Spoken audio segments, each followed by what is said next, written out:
시청자 여러분 안녕하십니까? 뉴스나우 시작합니다. 투표용지 부족 사태와 관련한 속보부터 전해드리겠습니다. 시민단체가 서울경찰청에 중앙선관위원장 등을 상대로 직무유기 등의 혐의로 고발을 앞서 했는데요. 경찰이 선관위 관계자에게 출석을 요구했고 출석 일자를 협의하고 있다라는 입장이 속보로 들어왔습니다. 검경합동수사본부가 본격적으로 운영될 때까지 경찰이 합수본 운영에 차질이 없도록 더 신속하게 절차에 따라 필요한 수사를 진행할 예정인 것으로 전해졌습니다. 네, 추가 소식이 들어오는 대로 정리해서 전해드리겠습니다. 투표용지 부족 사태로 시작된 개표소 봉쇄 시위는 닷새째 계속되고 있습니다. 재선거뿐만 아니라 부정선거 구호도 강조되고 있다고 하는데요. 취재기자 연결해서 상황 알아보겠습니다. 표정호 기자. 잠실 개표소 집회 지금 현장 상황 어떻습니까?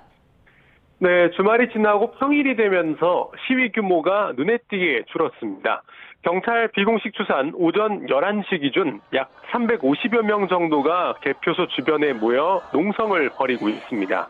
경찰은 평일 첫날인 어제 가장 많았을 때 15,000여 명 정도였다고 밝혔는데 주말 한때 3만여 명이 운집했던 것과 비교하면 절반 수준입니다. 경찰은 기동대 6개 중대 400명가량을 배치해 우발 상황에 대비하고 있습니다. 선관위 측에서 경찰에 투표함 반출 협조를 요청한 건 아직 없는 걸로 파악됐습니다. 네, 시위 초기와 달라진 모습도 눈에 띈다고요? 네, 시위 초기엔 재선거에 구호가 집중됐지만 이제는 부정선거 구호가 전면에 등장했습니다. 현장에서는 윤석열 전 대통령 지지 집회에 등장했던 구호도 곳곳에서 들리고 있는데요. 태극기뿐 아니라 성조기를 함께 든 참가자도 늘었습니다. 잠실 개표소 집회는 정치색을 빼고 과격한 구호는 자제하자는 측과 부정선거를 전면에 내세우고 더 강경하게 대응해야 한다는 측으로 양분되는 모습입니다. 이 과정에서 양측 사이 실랑이가 벌어지기도 했습니다. 지금까지 사회부에서 전해드렸습니다. 네, 지방선거 당일 투표용지가 부족했던 투표소는 100곳에 육박한 것으로 파악되고 있는데요. 중앙선관위가 내일부터 외부 진상규명위원회를 운영해서 조사에 들어갑니다. 지방선거가 끝난 뒤 거대 양당의 시선은 일제히 차기 당권 경쟁을 향해 있습니다. 국회 취재기자 연결해서 알아보겠습니다. 김철희 기자. 네, 국회입니다. 투표용지 부족 사태 파장이 계속되고 있는데 어젯밤에 중간 집계가 나왔죠? 네, 선관위는 투표용지가 부족했던 투표소가 어젯밤 기준 전국 91곳이라고 새로 발표했습니다. 지난 5일에는 50곳이라고 밝혔는데 사흘 만에 100 가까이 늘어난 겁니다. 이에 선관위는 외부 진상규명위를 꾸려 내일부터 최소 열흘간 조사에 나서기로 했습니다. 위원장을 맡은 조현욱 변호사는 오늘 아침 YTN과의 통화에서 납득되지 않는 일이라고 말했는데요. 사실조사부터 법 개정까지 논의하고 나아가 재선거 실효성까지도 따져볼 예정이라고 밝혔습니다. 또 선관위 쇄신이 필요하다는 데에도 공감했는데 다만 선관위 폐지는 너무 넓은 영역이라며 난색을 보였습니다. 여야가 어제 나란히 국정조사 요구서를 제출한 상황에서 내일 국민의힘 원내대표가 새로 선출되면 논의가 급물살을 탈 것으로 보입니다. 양당은 오는 금요일쯤 본회의를 열고 국정조사 실시 계획서부터 채택한다는 계획인데 대상에 이재명 대통령과 청와대를 포함할지를 두고 줄다리기가 이어질 전망입니다. 네, 선거 이후에 양당 모두 정말 뒤숭숭한 것 같습니다. 민주당의 정청래 대표는 오늘도 특별한 공식 일정이 없더라고요. 네, 정청래 대표는 연이틀 통상 일정, 즉 공개 일정을 소화하지 않는다고 공지했습니다. 어제 이재명 대통령은 취임 1주년 기자회견에서 지방선거는 최소한 성공은 아니다. 제사 끝나고 놀 생각하면 되느냐고 꼬집는 등 여당 책임론이 불거진 상황인데요. 공교롭게도 오늘 유럽 순방을 떠나는 이재명 대통령의 서울공항 배웅에 정청래 대표는 참석하지 않았습니다. 지방선거가 끝난 지 얼마 안 됐고 선관위 사태 등으로 전국이 어수선한 만큼 환송 인원을 최소화하자는데 당과 청와대가 공감대를 이뤘다는 게 당 핵심 관계자 설명입니다. 정 대표가 서울공항에서 대통령을 배웅하지 않은 건 이번이 처음인데 공교롭게도 당권 경쟁자인 김민석 국무총리는 처음으로 배웅에 나서 눈길을 끌었습니다. 이번 선거가 승리냐 패배냐를 두고도 이른바 친명 친청 의원들 사이 의견은 미묘하게 갈리는데요. 먼저 당권파 조승래 사무총장의 아침 라디오 인터뷰부터 들어보겠습니다. 당대표가 사퇴할 수준의 참패인가? 그 점에 대해서는 생각이 좀 갈리는 것 같습니다. 반면 원조 친명 김영진 의원은 절반의 승리이자 실패란 평가가 중첩됐다며 정 대표 공과를 정확히 살펴야 한다고 말했습니다. 다가오는 8월 전당대회에서 정청래 체제에 대한 평가와 심판이 이뤄질 거라는 데는 모두 공감하는 모습입니다. 네, 책임론에 휩싸인 건 국민의힘의 장동혁 대표도 마찬가지입니다. 장 대표는 투표용지 부족 사태에 굉장히 집중하고 있는데 오늘도 기자회견했죠? 네, 장 대표는 국정조사보다는 특검 도입이 우선이고 특검보다도 재선거가 먼저란 입장입니다. 장 대표는 오늘 오전에도 예정에 없던 기자 간담회를 자처하고 나섰지만 사전투표 폐지, 전국적 재선거, 특검 도입만 강하게 요구했을 뿐 거취 언급은 전혀 없었습니다. 지금 투표용지 부족 사태보다 중요한 것이 있겠느냐는 건데요. 직접 들어보겠습니다. 이보다 더 중요한 이슈가 있습니까? 이것을 제쳐놓고 다른 논쟁을 벌일 그런 여유가 있습니까? 거취 압박을 피하려는 꼼수란 곱지 않은 시선은 여전한 가운데 당내도 분주하게 돌아가고 있습니다. 선봉에 선 건 초재선 의원입니다. 소장파 모임 대안과미래는 조찬 모임에 이어 선거평가 토론회까지 줄줄이 개최하며 지도부 책임론 부각에 힘을 쏟고 있습니다. 토론회에선 장동혁 대표가 선거 패배에 대한 책임을 외면하고 있다. 마치 탄핵당한 윤석열 전 대통령을 보는 것 같다는 냉정한 외부 평가도 나왔습니다. 오후에는 초재선 의원 전체가 주관하는 원내대표 후보자 토론회도 이어집니다.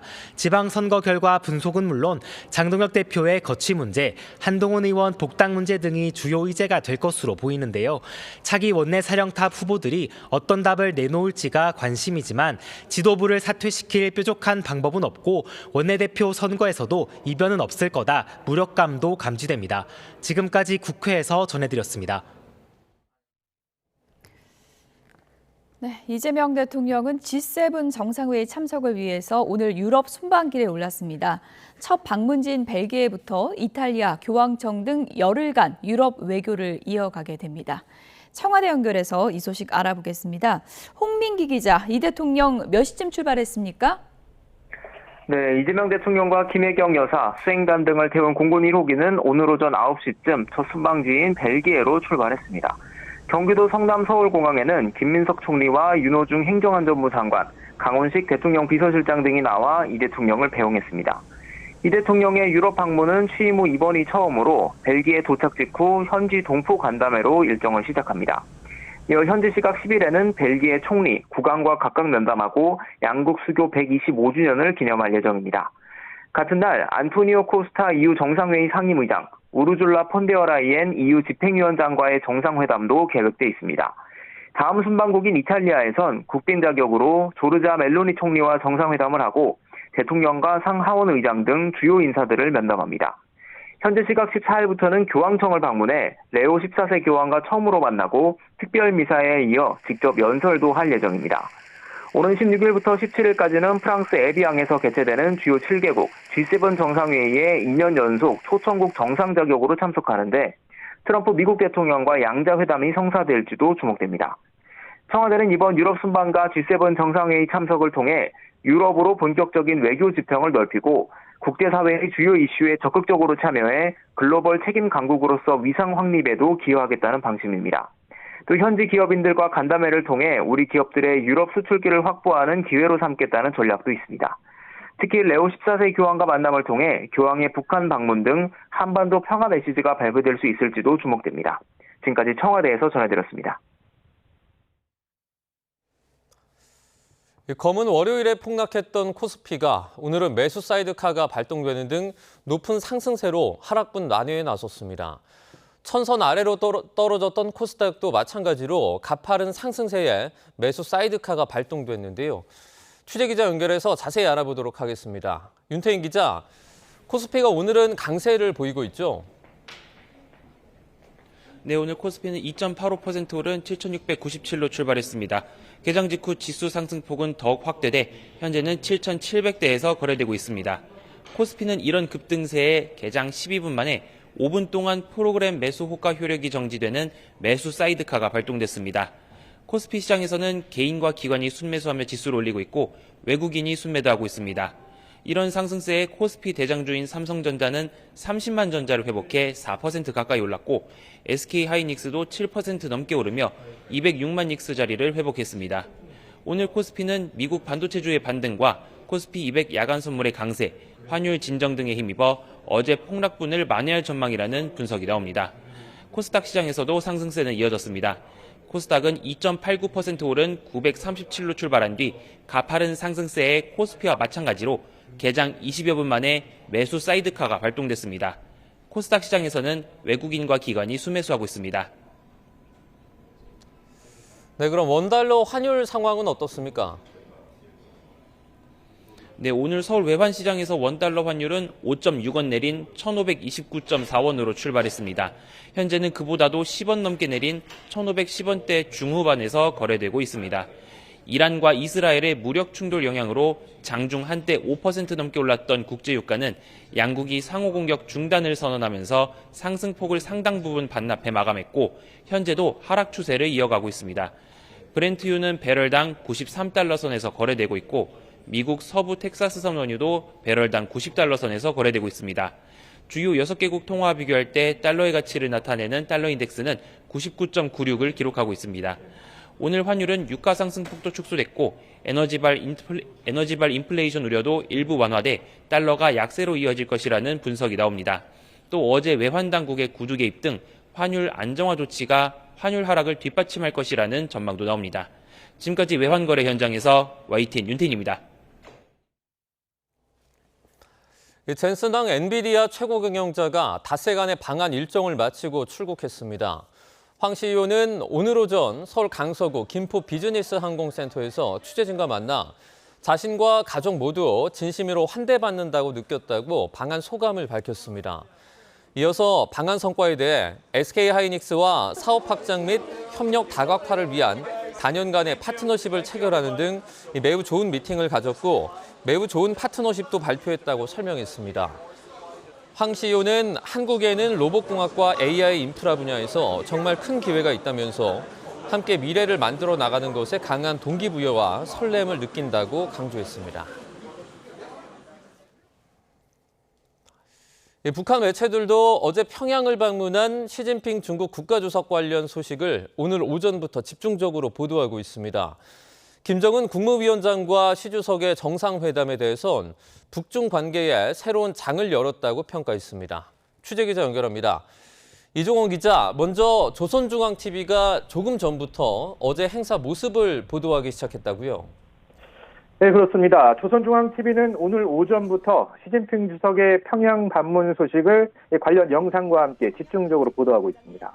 어제 평양 순안공항에 도착한 시 주석 부부를 김정은 국무위원장과 부인 리설주가 직접 영접했는데요. 바로 그 장면부터 편집해서 송출을 시작했습니다. 왕하군 동지를 비롯한 존경하는 김성은 동지께서 석군평 동지를 뜨겁게 맞이하셨습니다. 네, 보시는 것처럼 시 주석을 태운 전용기가 착륙하는 순간부터 보여주면서 편집에도 꽤 공을 들인 모습인데요. 공항에 깔린 레드카펫 위에서 양 정상이 손을 맞잡는 모습부터 시작해 마지막 일정 연회까지 모두 35분가량을 방송했습니다. 어제 열린 행사를 하루 뒤에 내보내는 것 자체가 우리 기준으로는 한참 늦은 보도인데 이 당대회 등 중요한 정치 행사도 꽤 간격을 두고 보도하는 이 북한 TV 전례를 보면 꽤 신속한 조치입니다. 7년 전 시 주석 방북 당시엔 다음 날 오후 3시를 넘겨서야 이 관련 영상이 보도됐는데 이번엔 비교적 이른 시간부터 방송을 시작했습니다. 그만큼 이번 시 주석의 방북 일정에 북한이 꽤 공을 들인 것으로 보입니다. 어제 시 주석이 가는 곳마다 수만 인파가 동원된 것으로 보였는데 공식 행사 곳곳에서도 이 같은 의지가 드러나기도 했습니다. 네, 앞서서는 어제 있었던 정상회담 관련 내용도 상세하게 보도가 됐죠. 네, 조선중앙통신은 오늘 아침 어제 열린 정상회담 소식을 상세히 보도했습니다. 정치, 경제, 문화 등 각 분야에서의 교류와 협력을 확대 발전시켜 양국 관계 발전의 새로운 장을 열기로 합의했다는 점을 강조했습니다. 특히 통신은 이번 정상회담에 대해 양국 간 친선의 불변성을 뚜렷이 과시하고 전략적 협조 관계 발전의 새로운 이정표를 세운 역사적인 계기라고 의미를 부여했습니다. 북중 친선을 가장 중대한 제1의 전략적 사업으로 견지하고 두 나라 관계를 공고한 전략적 관계로 강화 발전시키기 위해 모든 노력을 다할 것이라는 김정은 위원장의 발언도 소개했습니다. 또 김 위원장은 정세가 어떻게 변하든 하나의 중국 원칙에 입각해 핵심 이익을 수호하기 위한 중국의 정책과 입장을 전적으로 지지할 것이라는 점도 강조했습니다. 다만 어제 중국 매체들은 시 주석이 북한과 외교, 법 집행, 군사 등 분야의 교류를 강화한다고 밝힌 발언을 비중 있게 보도했지만 오늘 북한 매체는 해당 발언을 전하지 않았습니다. 지금까지 정치부에서 YTN 이종원입니다. 이번 북중 정상회담에선 비핵화에 대한 언급은 없었습니다. 대신 협력 강화에 방점을 찍으며 북중 관계를 전략적 동반자 수준으로 끌어올리는 데 뜻을 모았는데요. 서방에 맞서 중국 중심의 연대를 강화하는 모습을 보여주려 했다는 평가입니다. 박영진 기자입니다. 7년 만에 평양을 찾은 시진핑 주석은 양국의 전략적 소통과 협력을 강조했습니다. 我愿同总书记同志一道，以这次访问为契机，加强对新时期中朝关系的顶层设计和战略指引。 김정은 위원장도 시 주석의 첫 해외 방문지가 평양이라는 점을 언급하며 양국 관계가 흔들림 없이 유지되고 있음을 과시했습니다.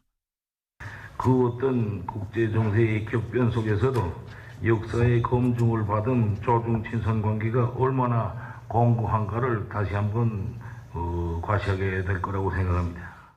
시진핑 주석은 외교와 법 집행, 군대 분야의 교류를 강화해 나가겠다고 밝혔고 국경 통상구 전면 개방과 인적 교류, 경제무역 협력 확대도 제안했습니다.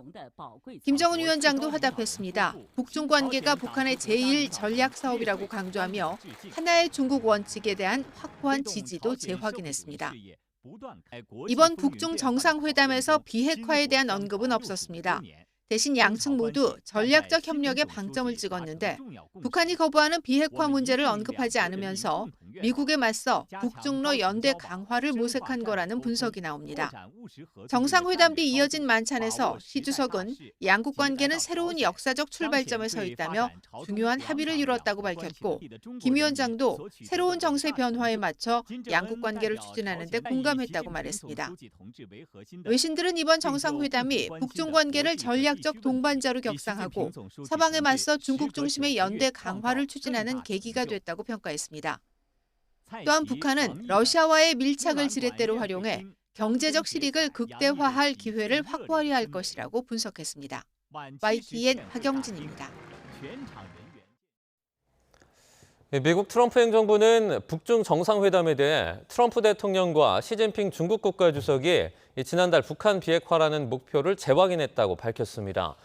북중 정상회담 결과에서 비핵화를 언급하지 않은 중국을 향한 견제구로 해석됩니다. 워싱턴에서 신윤정 특파원입니다.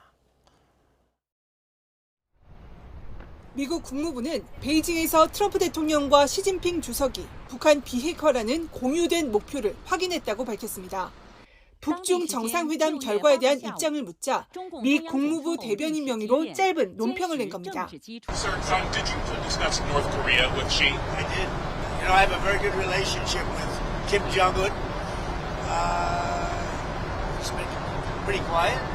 북중 정상회담에서 북한 비핵화 언급이 나오지 않은 상황에서 미국은 북한 비핵화 목표를 견지하고 있음을 강조한 것으로 보입니다. 중국 역시 같은 목표를 공유하고 있는 만큼 북한 핵무력을 강화하는 경제적, 외교적 지원을 해선 안 된다고 견제구를 던진 것으로도 해석됩니다. 유엔 안보리 상임이사국인 중국은 최근 추가 제재에 반대하며 북한에 대한 압박 수위를 낮추고 있습니다. Analysts think it's very unlikely Xi is going to press Kim on this issue, given Beijing is seen increasingly as recognizing North Korea as a de facto nuclear power. 미국은 북중 정상회담 당일 대중 압박 카드도 꺼냈습니다. 미 국방부는 중국의 빅테크 기업 알리바바와 바이두, 전기차 제조업체 비아디 등을 중국군 지원기업 명단에 포함시켰습니다. 해당 명단은 미중 정상회담을 앞둔 지난 2월 관보 공개 직후 철회됐다가 다시 발표됐습니다.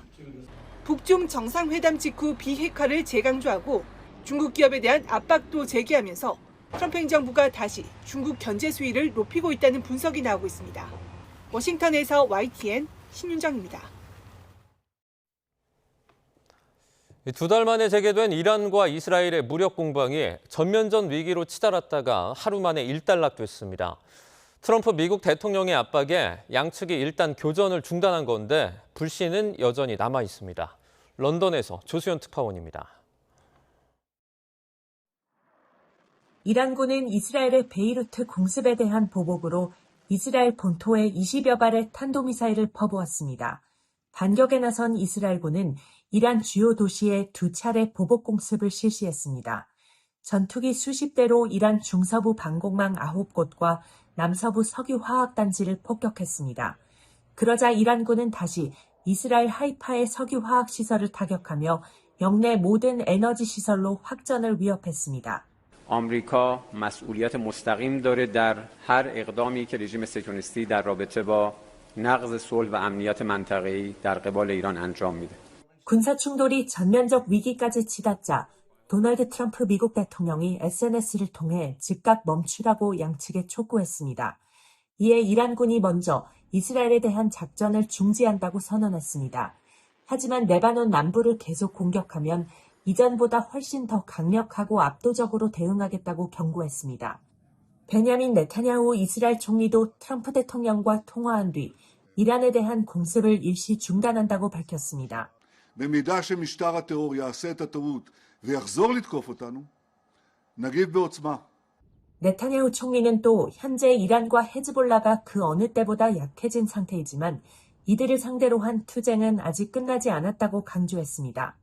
이스라엘은 레바논 군사작전을 계속한다는 방침인데 헤즈볼라가 이스라엘 북부를 또 공격하면 베이루트 남부 다히에를 다시 타격하겠다고 경고했습니다. 트럼프 대통령의 요청에 이란과 이스라엘의 공습이 일단 하루 만에 중단됐지만 레바논 상황에 따라 언제든 재개될 가능성도 여전합니다. 런던에서 YTN 조수연입니다. 미국과의 종전회담 이란 측 협상 대표인 갈리바프 의장이 이란의 목표는 전쟁을 끝내고 지역의 안보를 구축하는 것이지 미국과의 관계를 정상화하는 것이 아니다라고 밝혔습니다. 모하마드 바게르 갈리바프 이란 의회 의장은 현지 시간 8일 자신의 텔레그램에 올린 음성 메시지에서 이같이 언급을 하고 트럼프 대통령이 양해각서에 대해서 한 발언은 이미 합의된 내용과 다른데 미국이 휴전도 대화도 원하지 않는다는 것을 보여준다고 강조했습니다. 갈리바프 의장은 긴장을 초래한 것은 휴전을 노골적으로 위반한 미국이라면서 미국의 해상 봉쇄를 또 다른 패배로 만들겠다고 말했습니다. 갈리바프 의장은 또 어제 자신의 소셜미디어 계정에 올린 글에서는 우리는 문서로만 존재하는 휴전과 반복적인 휴전 위반이 공존하던 틀을 깨트렸다면서 신뢰 구축에 대한 진정성을 보여주지 않으면 이란의 대응은 앞으로도 같을 것이라고 경고했습니다. 트럼프 미국 대통령이 네타냐후 이스라엘 총리에게 조심하지 않으면 혼자 남아 싸우게 될 거라고 경고한 것으로 전해졌습니다. 미국과 이스라엘의 엇갈린 이해가 막판 종전 협상의 변수로 작용할 가능성이 제기되고 있습니다. 워싱턴에서 홍상희 특파원입니다. 미국 매체 악시오스와의 인터뷰에서 트럼프 대통령은 네타냐후 총리에게 2차례 전화해 공격 중단을 촉구했다고 밝혔습니다. 첫 통화 후에도 이스라엘과 이란의 공격이 이어지자 트럼프 대통령은 다시 네타냐후 총리에게 전화를 걸어 조심하지 않으면 이란과 혼자 싸우게 될 거라고 말했습니다. 미국이 이스라엘을 돕지 않을 수 있다고 경고한 겁니다. 트럼프 대통령은 걸프 국가 5개국도 이스라엘의 공습 중단 압박을 요청해왔다고 밝혔습니다. 또 이란이 우라늄 농축과 핵 보유를 포기할 거라며 엄청난 합의가 이루어질 거라고 말했습니다. 트럼프 대통령은 그러면서도 최종 합의가 이루어질 때까지 대이란 해상 봉쇄에 총력을 다할 거라는 경고도 덧붙였습니다. The blockade is unbelievable. There's never been a blockade like that. The Navy is, we have the greatest military anywhere in the world. There's never been a military like it. 대이란 해상 봉쇄가 이란의 자금줄을 죄는데 효과가 있다고 보고 막판 협상력을 높이려는 의도로 분석됩니다. 미 중부사령부는 미국의 해상 봉쇄를 뚫고 이란 항구로 향하던 팔라우 국적의 유조선을 공격해 무력화했다고 밝혔습니다. 이스라엘과 이란의 전면전 위기는 피했지만 트럼프 대통령의 호언 장담대로 핵심 쟁점에서 이견을 좁힐 수 있을지는 미지수입니다. And the Iranians insist that their frozen assets, at least some of it, must be released upfront so that they continue with the memorandum of understanding. 미 언론들은 중간선거를 앞두고 전쟁을 빨리 끝내려는 트럼프 대통령과 정치적 생존을 위해 전쟁이 필요한 네타냐후 총리의 이해 충돌로 종전 협상 타결과 확전 가능성이 교차하고 있다고 지적했습니다. 워싱턴에서 YTN 홍상입니다.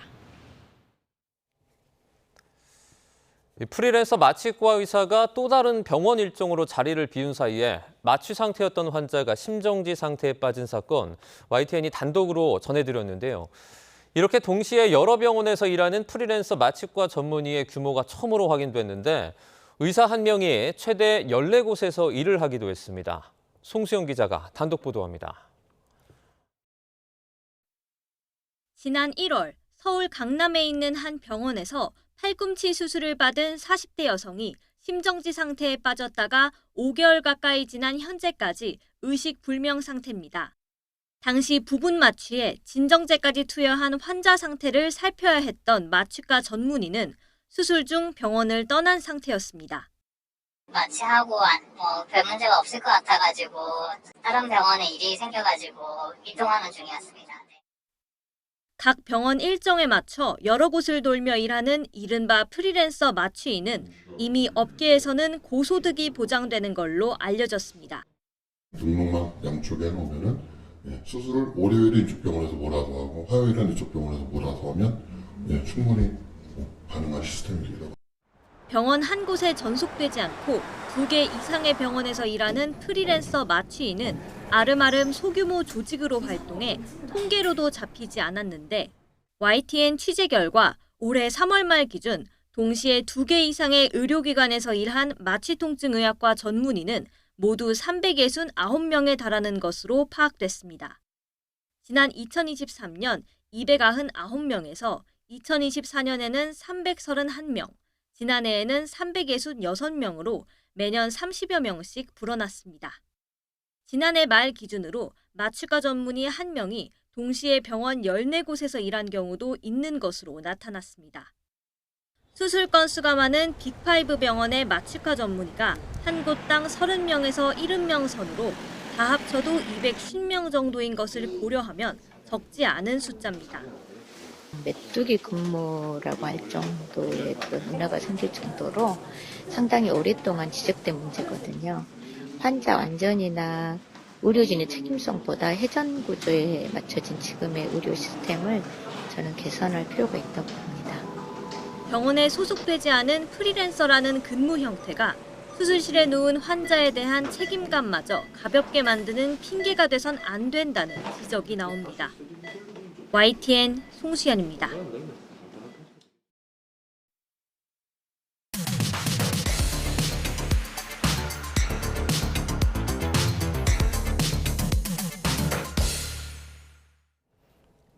네, 각이 살아있는 정치평론 시사정각 시작하겠습니다. 오늘은 이동학 전 민주당 최고위원 그리고 박상수 변호사 두 분을 모셨습니다. 어서 오세요. 안녕하십니까. 네.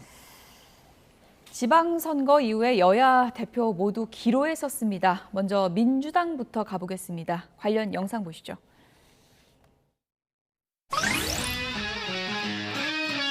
국민 여러분들께 깊이 감사드립니다. 다만 서울을 탈환하지 못해 아픕니다. 그럼 이겼냐 졌냐. 근데 이길 거를 졌다. 최소한 성공은 아니죠. 정치 선거에서 중립이 되잖아요. 근데 표정은 중립이 잘 안 되더라고요. 결국은 국민들의 경고라고 생각합니다. 당이란 뭘 해야 되는 건가? 집권했을 때 당과 야당이었을 때 당이 달라진다고. 근데 집안에 들어오는 사람한테는 우리 색깔은 이거야. 너 언제든지 나가가지고 배신할 거지. 라고 모욕을 하면 그게 되겠습니까? 평택 공천을 김용남을 제가 공천했습니다. 정청래 당대표가 있고 정청래 대표가 후원회장까지 맡았는데 뭘 지원을 했습니까? 하나로 통합되지 못하고 단결하지 못해서 아쉬운 결과. 선거 결과를 둘러싼 책임 공방이 전당대회 전초전 양상으로 번지는 가운데 이제 시선은 김민석 국무총리에게 집중되고 있습니다. 역사적으로 이렇게 단기간 내에 구체적 성과를 많이 낸 내각이 있을까 싶을 정도로 잘해줬죠. 이제는 또 다른 역할을 맡는 게 더 적정하다고 보여지기 때문에 제 역할을 바꾸게 됐는데 1주년 회견에서 나온 대통령의 이말도 당 안팎에서 잔잔한 파장을 낳고 있습니다.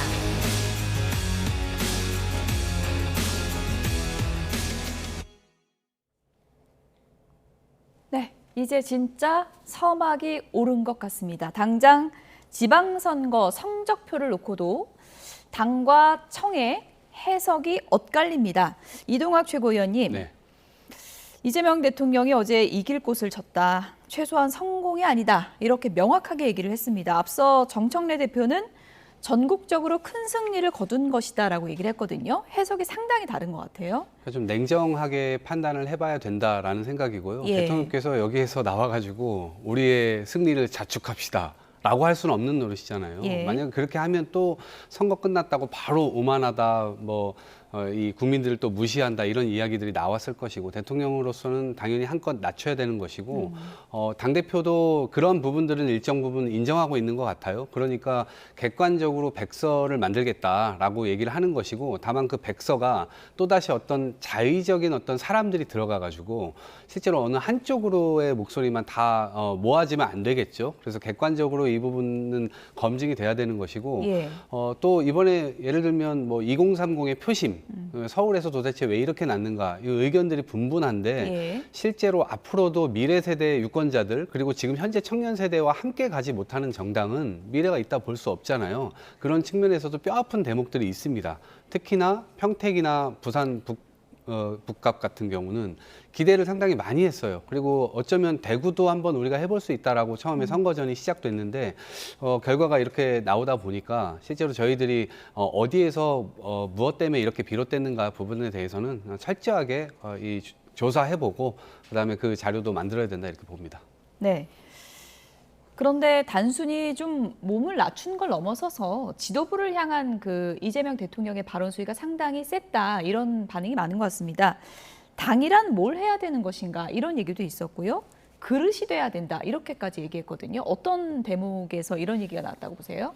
민주당 전당대회를 앞두고 예. 그 민주당 전당대회 를 바라본 이재명 대통령의 전략적인 포석과 같은 그런 발언이었던 것 같습니다. 그러니까 작년부터 나온 말이죠. 제가 만든 말이기도 한데 명청교체기. 예. 이 명청교체기를 실현하려는 정청래와 그것을 이제 지켜내려는 이재명 대통령 간의 정면 충돌이 이번 전당대회에서 부딪힐 수밖에 없는 거고 그것이 예. 결국 이재명 대통령의 어찌 보면 분신가도 같은 김민석 총리와 그다음에 정청래 대표 간의 이 싸움이 붙을 수밖에 없는 건데 왜 그러냐면 이것이 2년 뒤에 아직 2년도 이제는 안 남았죠. 바로 총선의 공천권을 두고 다투는 싸움이고 그것은 더 이어서 가면 2030년 대선의 주도권을 누가 쥐게 되느냐와 관련된 싸움이기 때문에 예. 이재명 대통령이 사실상 어제 이 발언을 통해서 당에 대한 이와 같은 강력한 비판 그리고 김민석 총리에 대한 높은 평가를 통해서 정청래 대표에게 선전포고를 했다. 저는 그렇게 생각이 듭니다. 선전포고를 했다 이렇게 얘기를 하셨는데 박상수 변호사께 이것 좀 여쭤볼게요. 그래픽을 좀 보여주시죠. 이런 대목의 발언이 있었는데 욕설을 잘한다고 강한 당이 되지 않는다. 그런 사람이 가끔 있더라. 막 세게 얘기를 하면 되는 줄 알고 반말에 모욕적으로 거의 폭언인지 주장인지 알 수 없는 말을 한다라고 상당히 좀 구체적이고 강한 비판을 했거든요. 그러니까 누구를 가리키는 것 같으세요? 정청래 예. 대표 배후에는 예. 소위 말하는 민주당의 그 유튜브 세력이 좀 있죠. 제가 생각하기에는 여기를 겨냥한 것 같습니다. 물론 정청래 대표 본인도 이런 설화가 좀 많은 편이기는 하지만 제가 최근에 방송을 하다 보면 소위 말하는 친명계 패널들 사이에서는 유튜브의 폐해에 대한 이야기를 굉장히 많이 합니다. 예. 그리고 그 유튜브가 그 타겟팅을 하고 있는 곳은 우리 모두가 예상하는 소위 그 단어가 나오고 있죠. 문조털레유라고 얘기하는 그 단어에 속해 있는 이 유튜브에 대한 강력한 비판, 그리고 그에 대한 결별 선언, 이런 것들이 이 안에 담겨져 있는 것 같고, 실제 민주당 패널들이 친 이재명 대통령 쪽의 패널들이 예. 유튜브가 너무 커지고 강해져서 정치인들이 정치 활동을 제대로 하기가 어려울 지경이다. 오히려 이제는 논평을 넘어서서 가이드를 하려고 한다. 뭐 이런 지점까지 비판을 하더라고요. 그래서 이 부분에 대해서 포격을 날린 거라고 생각합니다. 네. 민주당 내부에서 어떤 얘기들 나오고 있습니까? 어제 이재명 대통령 발언이 뭐 정청래 대표를 직격했다 이런 해석들이 좀 많습니까? 네, 해석은 뭐 자의적으로 본인들이 네. 이제 생각하는 대로 할 수가 있는데, 이제 대통령께서 지적하신 것은 여당은 일단 품이 넓어야 됩니다. 예. 그리고 전체적으로 이 틀거리가 깨지게 되는 순간 계속해서 소수파가 되어가는 것 아니겠습니까? 그러면 국정 동력도 떨어질 수밖에 없고요. 그런 측면에서 폭넓은 태도, 앞으로 이런 것들을 좀 견지하는 게 좋겠다라는 것이고요. 저 지적도 누군가에게 구체적으로 자의적으로 하는 순간 사실 또 분열적 요소가 되거든요. 그래서 그러한 이 것들은 좀 경계해야 된다라고 생각을 하고요. 예. 대통령께서 지적하신 폭넓은 태도에 대해서 과연 나는 그러한 태도를 갖고 있는가, 그리고 더 많은 사람들을 받아들여서 우리가 대한민국을 이끌어 나갈 국정의 중심축으로 다수파를 이루어 나가는데 내 태도는 도움이 되는가, 이런 것들을 한 번씩 돌아보는 계기가 됐으면 좋겠습니다. 네. 뭐 전당대회 앞두고 민주당 패널분들이 상당히 좀 곤혹스러울 것 같다 네. 그런 생각은 드는데, 오늘 이재명 대통령이 유럽 순방길에 올랐는데 환송 행사에 정청래 대표가 불참했더라고요. 네. 그 배경은 뭔가요? 우선 뭐 순방길에 가면 의례적으로 집권 예. 여당의 당대표, 뭐 원내대표 분들이 나가가지고 환송을 하죠. 그리고 예. 들어오실 때도 당연히 하고요. 그 의미는 뭐냐면 외국에 나갈 때 그런 외교 성과나 이런 것들을 든든하게 당으로서, 여당으로서 뒷받침하겠다. 예. 이러한 의미들을 굉장히 많이 가져요. 그런데 지금 국내 상황이 조금 뭐 안 좋은 것이 반영됐다고 이제 청와대에 설명을 했거든요. 그게 뭐냐면 지금 이제 선거 관리의 부실 문제, 이런 것들이 굉장히 여론에서 안 좋게 드러나고 있는 상황이고요. 예. 특히나 중동 전쟁이 계속해서 악화 일로를 걷고 있고 괜찮아지지 않고 있잖아요. 이제 그런 측면에서의 예. 판단이 있었다, 이렇게 봅니다. 이동학 최고위원이 지금 상당히 곤혹스러우니까 박상수 변호사가 좀 해석을 해주시죠. 이게 뭐 여러 해석이 나올 수밖에 없는 거 아니겠습니까, 지금? 사실 순방 정치에서 예. 누가 먼저 악수를 하느냐, 과연 거기에 당대표가 참석하느냐 안 하느냐, 예. 제가 여당 대변인으로 있을 때 기시감이 많이 듭니다. 예. 당시에 한동훈 대표가 순방 정치에 가서 환송을 하느냐, 예. 악수 순서가 원내대표 먼저냐, 당대표 먼저냐, 뭐 이런 것들이 굉장히 그때 윤석열 전 대통령 맞아요. 당시에. 윤석열 전 대통령 당시에 한동훈 전 대표랑 악수가 굉장히 짧았잖아요. 맞아요. 그 예. 악수 길이 시간까지도 예. 이렇게 다퉜거든요. 근데 오늘은 심지어 환송조차도 하지 못했습니다. 그러니까 그 상황보다, 당시에 윤한 갈등이라고 불려지던 상황보다 명청 간의 갈등이 더 격심하다는 생각이 듭니다. 어떻게 보면은 이게 뭐 여러 해석이 나오는데 못 간 거냐 안 간 거냐 뭐 이런 해석이 분분할 수밖에 없는 상황 아니겠습니까? 두 가지 해석이 다 가능할 것 같습니다. 정청래 대표가 안 간 걸 수도 있고요. 예. 이재명 대통령 측에서 반기지 않아서 못 간 걸 수도 있고, 한데 못 갔던 안 갔던 두 가지 다 갈등이라는 것을 기반으로 두고 있다는 측면에서는 같은 것 같습니다. 못 갔나 안 갔나 어느 쪽에 더 비중이 있다고 보세요? 청와대에서 예. 설명하기를 예. 국내 상황상 최소화했다라고 하는 면을 좀 있는 그대로 받아들이면 좋을 것 같고요. 예. 근데 앞으로 전당대회를 두고 좀 미묘하거나 민감한 건 사실입니다. 예. 그래서 그런 측면에서 국무총리께서 이제 그만두는데 그 부분과 관련된 대통령의 평가도 상당히 후하다고 생각이 들거든요.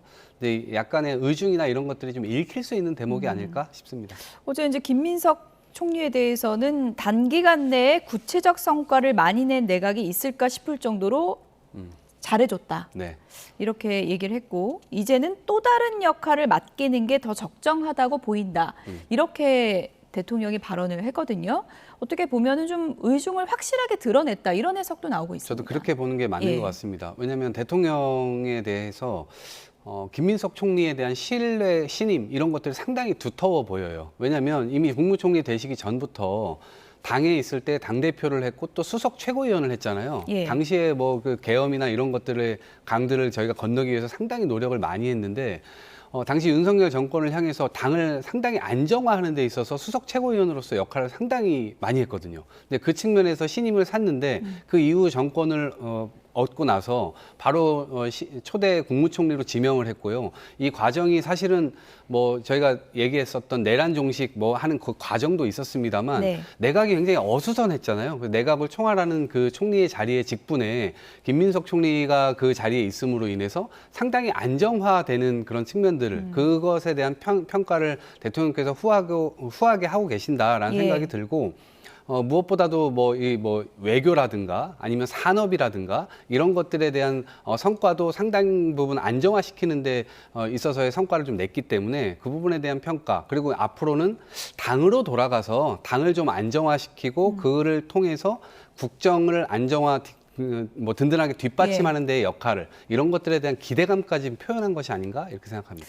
이동학 최고위원이 오늘 제가 드린 질문 중에 가장 길게 답변을 하신 네. 것 같은데 오늘 정청래 대표가 재보선 당선인들하고 만찬을 하는데 좀 오해일 수도 있지만 송영길 의원만 선약이 있어서 지역 일정이 있어서 불참을 한다고 하거든요. 이것도 여러 해석이 나올 수밖에 없는 상황이겠죠. 네, 그렇습니다. 예. 송영길 의원 역시 당권 주자로서 확실하게 지금 지목을 받고 있기 때문에 그래서 결국에는 정청래, 김민석, 송영길 이 세 명이 경쟁을 하지 않을까 이렇게 이야기들을 하는데 저는 개인적으로 결국 송영길 의원은 김민석 총리와 손을 잡을 것 같긴 합니다. 왜냐하면 그래야 친명과 친청 간의 1대1 구도가 만들어지면서 정청래 대표가 어부지리로 당권을 연장하는 것을 좀 막을 수 있다라고 친명 쪽에서 생각할 것 같고요. 그런 측면에서 본다면 송영길 의원이 오늘 그 정청래 대표와 만나지 않는 것도 이 전선을 좀 보여준 거지 않을까라고 생각을 합니다. 네, 이동학 최고위원님 지금 전당대회 날짜가 나왔더라고요. 네. 8월 17일인데 예상보다 좀 앞당겨진 맞습니다. 건가요? 원래는 예. 8월 말 정도로 예측이 됐다가 예. 뭐 이제 장소를 구하지 못해가지고 9월 초로 갔었어요. 근데 이제 다시 그 날짜에 하는 게 좋겠다라고 해서 지금 아마 대전 정도로 아마 잡힌 것 같습니다. 장소는. 그래서 이제 지금 2달여 이제 남은 거예요. 이제 사실상 선거가 끝났고 당권 레이스가 시작됐다고 봐도 과언이 아니고요. 예. 이제 그 당권 주자들이 하는 행동 하나하나가 전부 다 해석이 들어갈 수밖에 없습니다. 그렇죠. 그리고 당권 주자들 역시 그 해석이 들어가는 것을 신경 쓰지 않을 도리도 없을 겁니다. 그래서 일종의 의도가 다 들어간 행동이냐 말이냐 이런 부분들이 아마 다 들어갔다 보고요. 그런 측면에서의 지금 당권 레이스가 흥미진진하게 되는 건 맞아요. 근데 예. 당원들께서 반면에 우려하고 계신 측면들도 있죠. 왜냐하면 이 과정이 너무나 격화되고 이렇게 되면 여당이 흔들리는 것으로 보이고 또 분열되는 것으로 보이고 또 그렇게 하다 보면 안정적으로 국정을 뒷받침하는 데 있어서의 한계가 노정되는 거 아니냐라고 하는 우려들도 좀 있기 때문에 기본적으로 좀 선은 넘지 않으면서도 치열한 경쟁 이것은 얼마든지 할 수 있겠다 이런 생각입니다. 당권 경쟁의 서막부터 굉장히 신경전이 치열한 상황인데 앞으로의 과정을 좀 지켜보겠고요. 국민의힘 얘기로 좀 넘어가 보도록 하겠습니다. 장동혁 대표도 지금 기로에 서 있다고 볼 수 있는데요. 요즘 연일 재선거를 외치고 있죠. 들어보시죠. 선관위가 스스로 잘못을 인정하고 이번 선거가 무효임을 선언한 후에 재선거를 추진하는 것이 가장 확실한 방법일 것입니다. 인천광역시장 선거 송도 1동과 송도 2동 관내 사전투표에서 유정복 후보와 박찬대 후보의 득표 수가 완전히 일치하는 사례가 발생했습니다. 여기에 판넬로 준비했습니다.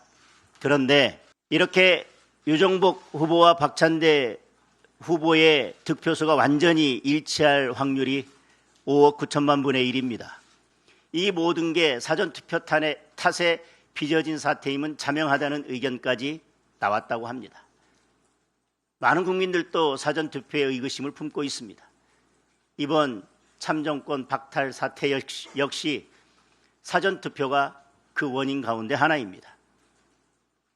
후보자들의 득표수와 득표율이 동일하게 나온 것도 전부 사전투표에서입니다. 본투표 날짜를 늘리고 사전투표는 반드시 없애야 합니다. 국민의힘은 이번 사태를 정쟁거리로 만들어 또다시 국민의 혼란과 분열을 조장하고 있습니다. 국정조사 대상에 대통령과 청와대를 넣으라고 주장합니다. 대체 뭐 하자는 겁니까? 근본적인 문제를 해결하자는 겁니까? 아니면 자신들의 정치적 이익을 위한 소재로 활용하자는 겁니까? 너무 속보이지 않습니까? 네, 지방선거 책임론에 휩싸여있는 장동혁 대표, 요즘 연일 재선거를 주장하고 있고요. 오늘 또 예정이 없던 기자회견을 열어서 오늘은 사전투표를 없애고 본투표를 늘려야 한다, 이런 주장까지 보탰거든요. 어떻게 보셨습니까? 사전투표 제도에 대해서는 그동안 논란이 좀 있었죠. 그리고 본투표를 좀 더 강화해야 된다는 목소리는 있었습니다. 그리고 누가 봐도 송도 1동과 2동의 그 투표수가 같은 것은 정말 좀 의구심이 있는 상황이기도 합니다.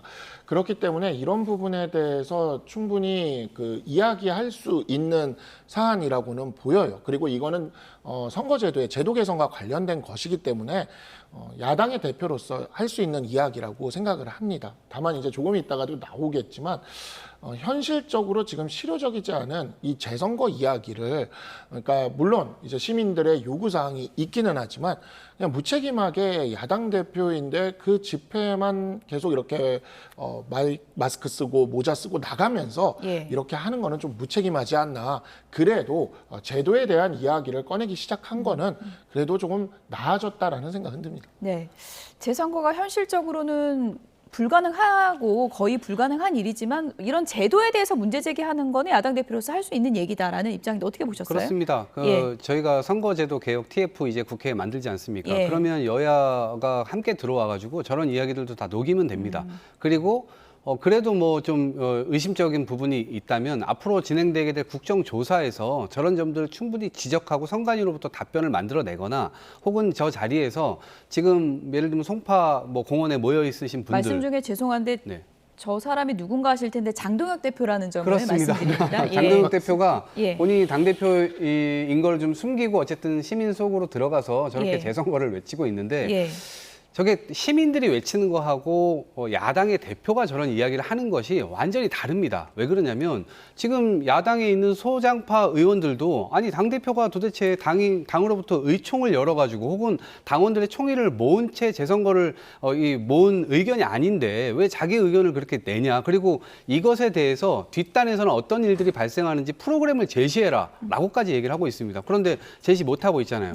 왜냐하면 법에는 이 공직선거법에는 198조 1항은 천재지변에 의해서 사람들이 투표를 잘 못하게 됐을 경우, 참정권 침해당한 경우 재선거를 할 수 있다 이렇게 규정을 하고 있습니다. 그리고 2항의 경우는 또 그렇지 않아요. 그러니까 영향을 미칠 수 있었느냐 없었느냐 이런 것들을 판단하게 돼 있습니다. 근데 유일하게 그러면 재선거를 할 수 있는 조건이 만들어지려면 오세훈 후보 사퇴해야 돼요.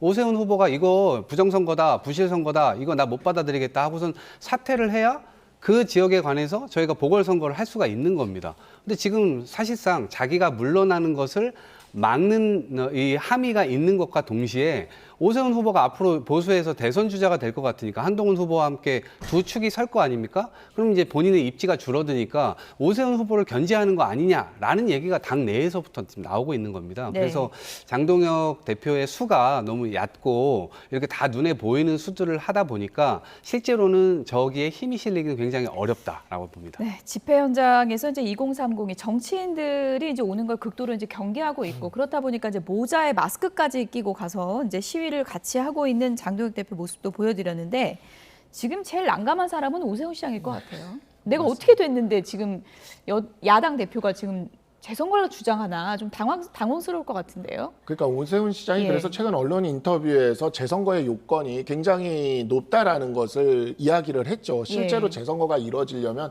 선거 소청을 하고 그다음에 선관위가 받아주거나 아니면 당선 무효 소송을 해야 되는데 당선 무효 소송은 당선자가 못하는 거거든요.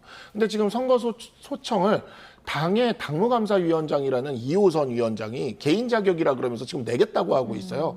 그러니까 이게 장동혁 대표 쪽에서 자신의 어떤 선거 패배 책임을 면하기 위해서 자신의 사람들과 함께 지금 이 국면을 이런 식으로 몰고 가는 게 아닌가. 오세훈 시장 쪽도 충분히 그러한 의심을 지금 할 수밖에 없는 상황인 것 같고요.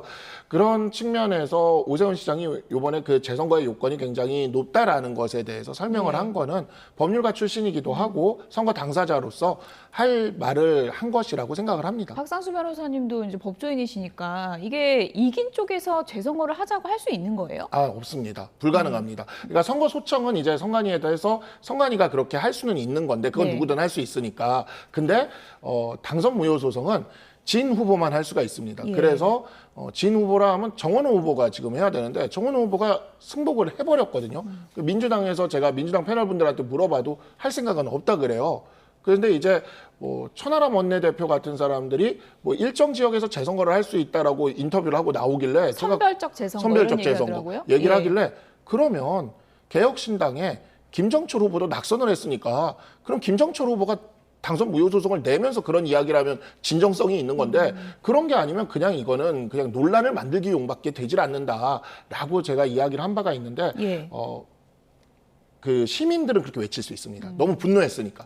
하지만 책임 있는 정치인들은 법에 맞춰서 이 해결책을 찾아가야지 이런 식으로 무책임하게 던지는 거는 바람직하지 않은 것 같습니다. 어쨌든 뭐 선거 책임론이 불거지다 보니까 장동혁 대표가 재선거를 이슈로 해가지고 이른바 생명 연장하려는 거 아니냐 이런 비판이 당내에서 나오고 있습니다.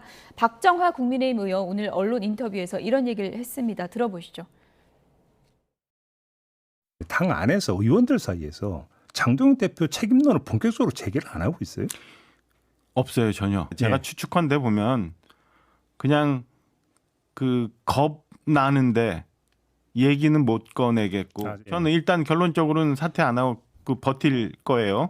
이해하기도 어렵고 납득하기도 어려운 기행에 가까운 일을 하고 있는 거고 국민들의 뜻에 대해서 버틸 방법이 없다 그러면 얼굴가리만 하고 장동혁 대표가 혼자 무슨 기반이 있어서가 아니었기 때문에 그 얼굴만 바꿔버리고 또 내가 당의 당권을 계속 우리가 주류로 유지해야 된다. 그래서 박정하 의원은 기행에 가깝다. 장동혁 대표의 행보에 대해서 이렇게 평가를 했는데 보통 선거에서 지고 나면 당대표가 다음 날 이제 물러나서 비대위 체제로 가던가 아니면 그렇지 않으면 의총 같은 게 열려서 의원들이 사퇴 요구를 거세게 하던가 이런 상황이 펼쳐지는데 이번엔 좀 상황이 다르게 흘러가는 것 같아요. 그러니까 좀 미묘한 지점이 있어요. 왜냐하면 장동혁 대표는 모 언론사와의 인터뷰에서 서울과 부산에 내 정치 생명이 걸려 있다 이렇게 이야기한 적이 있습니다. 그런데 부산은 졌어요. 근데 서울은 이기는 결과가 나왔습니다. 선거는 결과로 책임지는 거지 해가지고 결국 서울은 이겼다라고 하는데 또 한 일각에서는 비판이 있잖아요. 장동혁 대표 오지 말라고 했고 장동혁 대표가 서울 선거에 기여한 바가 없다라고 이제 이야기를 하고 있는데 장동혁 대표 속으로 이런 생각을 할 것 같아요. 아니 오지 말라 해서 내가 안 가가지고 이겼으면 나도 기여한 거 아니야? 라고 하는 생각이 있을 것이고요. 신박한 생각이네요. 그렇죠. 충분히 그렇게 할 수 있고. 안 간 것도 전략이다. 그리고 이제 또 한 가지는 지금 선거인데요. 이 선거와 관련돼서는 내가 아니면 도대체 누가 싸우겠나? 내가 그동안 자기는 또 본투표했잖아요. 사전투표 안 하시고. 그러다 보니까 이 지지 세력들을 기본적으로 본인이 가지고 있다고 생각을 하고 그것에 대해서 앞장서서 싸울 사람은 난데 내가 여기서 물러나면 당이 굉장히 큰 타격을 받을 거다. 이런 생각을 아마 하실 것 같습니다. 그러한 명분을 가지고 지금 하고 있는 건데 오히려 지금 참정권 침해에 대한 혹은 이 선거관리 부실에 대한 이 분노를 오히려 역으로 지금 정치적으로 활용하고 있는 이 부분 이것도 지금 투명하게 사실은 국민들이 다 보고 계시거든요. 그런 부분에 대한 평가 이런 것들을 할 것이고 다만 국민의힘 내부에서 의원들께서 해야 될 말을 지금 제대로 못하고 있는 이 상황 도대체 이게 뭔가 이 부분은 또 그것대로 또 평가를 받을 걸 봅니다. 어쨌든 장동혁 대표 거취 논란과 관련해서 오세훈 시장이 언론 인터뷰에서 이런 입장을 밝혔습니다. 국민의힘이 지금 중도의 거친 바다로 갈지 아니면 강성 지지층의 유튜브 정당이 될지 결정해야 될 시점이 됐다라고 했는데 인터뷰 시점이 조금은 공교로운 게 내일 원내대표 선거잖아요. 영향이 좀 있을까요? 아무래도 오세훈 시장은 중도의 거친 바다로 가자는 그 해법을 이야기를 한 거죠. 그리고 사실 그것이 보수를 살리고 당을 살리는 길이라는 건 당원들도 알고 있고 국민들도 알고 있습니다. 이번에 선거 결과로 그것을 보여준 것이고요. 그렇기 때문에 의원들도 아마 그 압박감에 지금 받고 있는 상황이라서 이게 지금 내일 원내대표 선거 결과 예상 밖의 결과가 나올 수도 있습니다. 예상 밖의 결과라는 건 김도읍 의원 되는 시나리오인가요? 그렇죠. 정점식 의원이 어쨌든 예. 낙선을 하게 되는 그 시나리오로 나오는 것이 가능할 수가 있는데 제가 이제 친한계가 아닌 그러니까 소장파 의원들과도 좀 연락을 주고받는 편인데 왜냐하면 저희가 천목회 활동이나 이런 것들을 같이 해왔기 때문에 연락을 주고받는 편인데 요즘 뭐 표 계산이 어떻게 되고 있냐라고 해서 이렇게 물어보면 사실 친한계와 소장파가 합치면은 40명에서 50명 사이 정도가 됩니다. 이게 절반은 되네요? 절반까지는 안 되죠. 절반까지는 왜냐하면 우리가 110명이기 때문에. 됐으니까. 그리고 저쪽 친윤 핵심도 보면은 한 예. 40명에서 50명 사이가 됩니다. 거긴 근데 표가 나뉘잖아요. 성일종 의원. 뭐 그럴 수도 있고 근데 성일종 후보도 약간 애매한 위치라서 위치 그렇군요. 자체가 그러면 결국에는 결선까지는 가게 될 것 같고 결선을 가게 됐을 때 1대1 구도가 잡혔을 때 10명에서 20명 정도 되는 이 인원이 어디를 선택하느냐에 따라 결론이 나는 거죠. 그래서 지금 보면은 우리 당 의원들이 전반적으로 보면 대세가 결정됐을 때부터 공개적인 발언을 하기 시작을 하는데 그 대세가 누군지가 결정되는 게 내일 원내대표 선거입니다. 그래서 지금 굉장히 물밑에서 치열한 그 전투가 현재는 펼쳐지고 있는 중이고 여기서 만약에 정점식 의원이 떨어지는 결과가 나오게 된다면 우리 당의 어떤 개혁이나 이런 흐름은 급물살을 탈 가능성이 높다라고 생각합니다. 지금 화면에서 맨 오른쪽이 이제 정점식 의원인데 소위 이제 언론에서는 당권파로 이제 분류를 하고 있고요. 그리고 맨 왼쪽 김도읍 의원 같은 경우는 이제 한동훈 의원 복당시켜야 된다 이런 입장을 보이고 있는 그런 의원이라는 점을 소개해드리고 내일 결론이 납니다.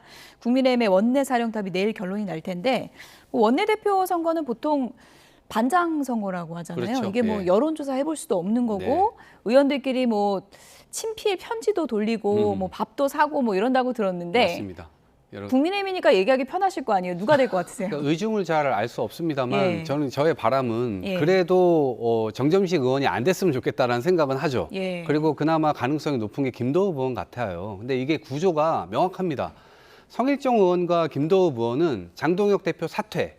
요게 이제 첫 번째 키워드고 두 번째는 한동훈 복당입니다. 이 두 분이 이 두 가지를 그대로 주장을 하고 있고 정점식 의원의 경우는 다 당원들 뜻에 물어봐야 된다. 약간 미온적인 태도를 취하고 있거든요. 근데 그런 측면에서 나머지 투표에 참여하는 그 국회의원분들께서 앞으로 보수 정당이 미래가 어디로 가야 될지에 대한 부분이 분기점이 될 거예요. 그래서 같이 침몰하는 방향으로 갈 거냐, 그나마 기회를 한번 만들어 볼 수 있는 쪽으로 갈 거냐, 이거를 놓고 역사 앞에 판단을 하는 것이기 때문에 이번 원내대표 선거가 대단히 중요하다 이렇게 말씀드리겠습니다.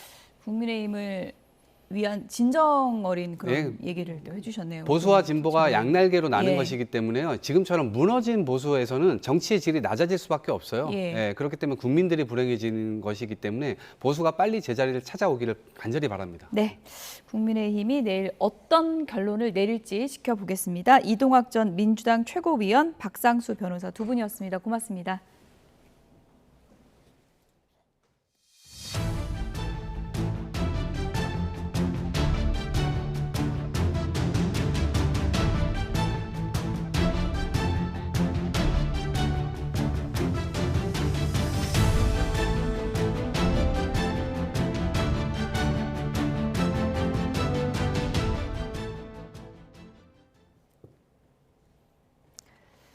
네, 지난 카타르 월드컵에서 극적인 결승골로 축구대표팀의 16강 진출을 이끈 황희찬 선수가 이번 북중미 월드컵에 대한 남다른 책임감을 드러냈습니다. 월드컵 개막이 임박하면서 멕시코 현지는 축제 분위기가 무르익고 있습니다. 현지에서 양시창 기자입니다. 황희찬이 손흥민과 경쟁하듯 전력으로 질주합니다. 특유의 저돌적인 움직임이 대표팀의 훈련 모습에서도 여실히 드러납니다. 후반 추가 시간 극적인 결승골을 넣으며 한국 축구를 16강에 올려놓은 카타르 월드컵이 벌써 4년 전. 황희찬은 이번 월드컵에서 그런 장면을 더 많이 만들겠다는 각오를 내비쳤습니다. 그런 장면들이 하나가 아니라 또 매 경기마다 여러 장면들이 그렇게 나오면 좋을 것 같고 또 그런 장면들을 위해서 지금도 많이 소통을 하고 있고 또 많이 준비를 하고 있기 때문에 이번 대회에서도 황희찬의 활약은 중요합니다. 장신인 체코 수비진의 뒷공간을 뚫기 위해서는 황희찬처럼 빠르고 저돌적인 전방 움직임이 필요하기 때문입니다.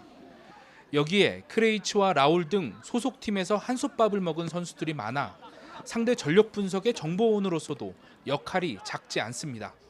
굉장히 좋은 선수지만 또 저희도 너무 좋은 선수들이 많기 때문에 또 선수들한테 그런 부분들을 디테일한 부분들은 얘기를 잘해서 꼭 이길 수 있는 그런 경기를 하고 싶어요. 멕시코의 주요 거리는 월드컵 출전국의 국기로 아름다운 예술 작품을 만들었습니다. 현지인들이 이곳에서 흥겨운 춤과 함께 월드컵 축제 분위기를 즐기는데 유독 한국의 태극기가 인기가 많습니다. Es un país que tiene potencia para el fútbol, viene con todo y pues los esperamos aquí con los brazos abiertos. 한국과 체코의 조별리그 첫 경기는 이곳 멕시코에서도 매우 큰 관심을 받고 있습니다.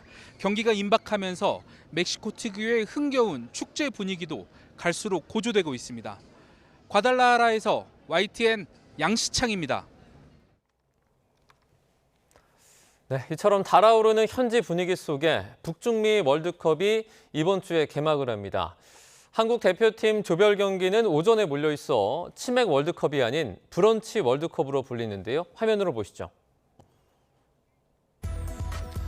네, 우리나라 축구대표팀 이번 주 금요일 체코전을 시작으로 북중미 월드컵 32강 도전에 나섭니다. 10시간이 넘는 시차에 조별리그는 우리 시간으로 오전 10시와 11시에 각각 열리는데요.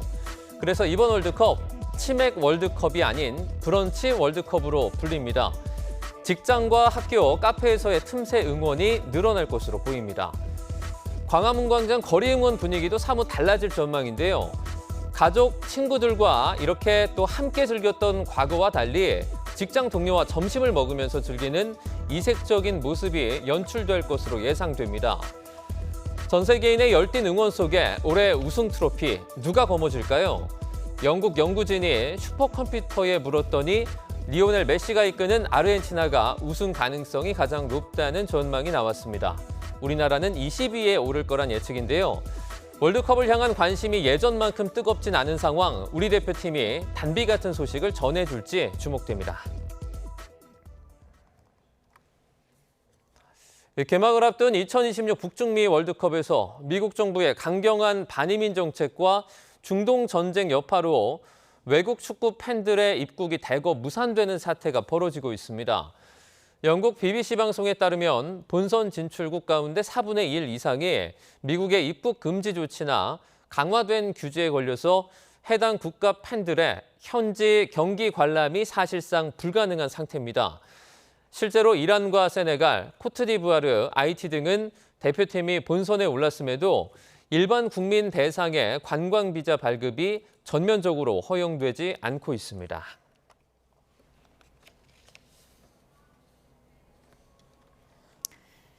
네, 잠실 개표소 봉쇄 시위가 닷새째 이어지고 있는데요. 현장에서는 부정선거 목소리가 높아지고 있습니다.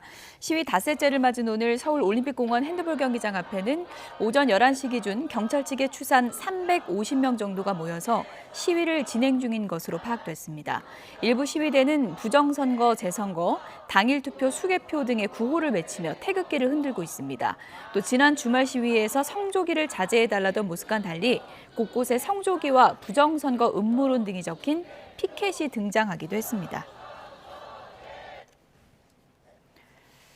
투표용지 부족 사태를 수사하는 경찰이 각 선관위 관계자들에게 출석을 요구한 것으로 확인됐습니다. 이 내용은 취재기자 연결해서 알아보도록 하겠습니다. 김희영 기자, 경찰이 선관위 조사에 나섰군요.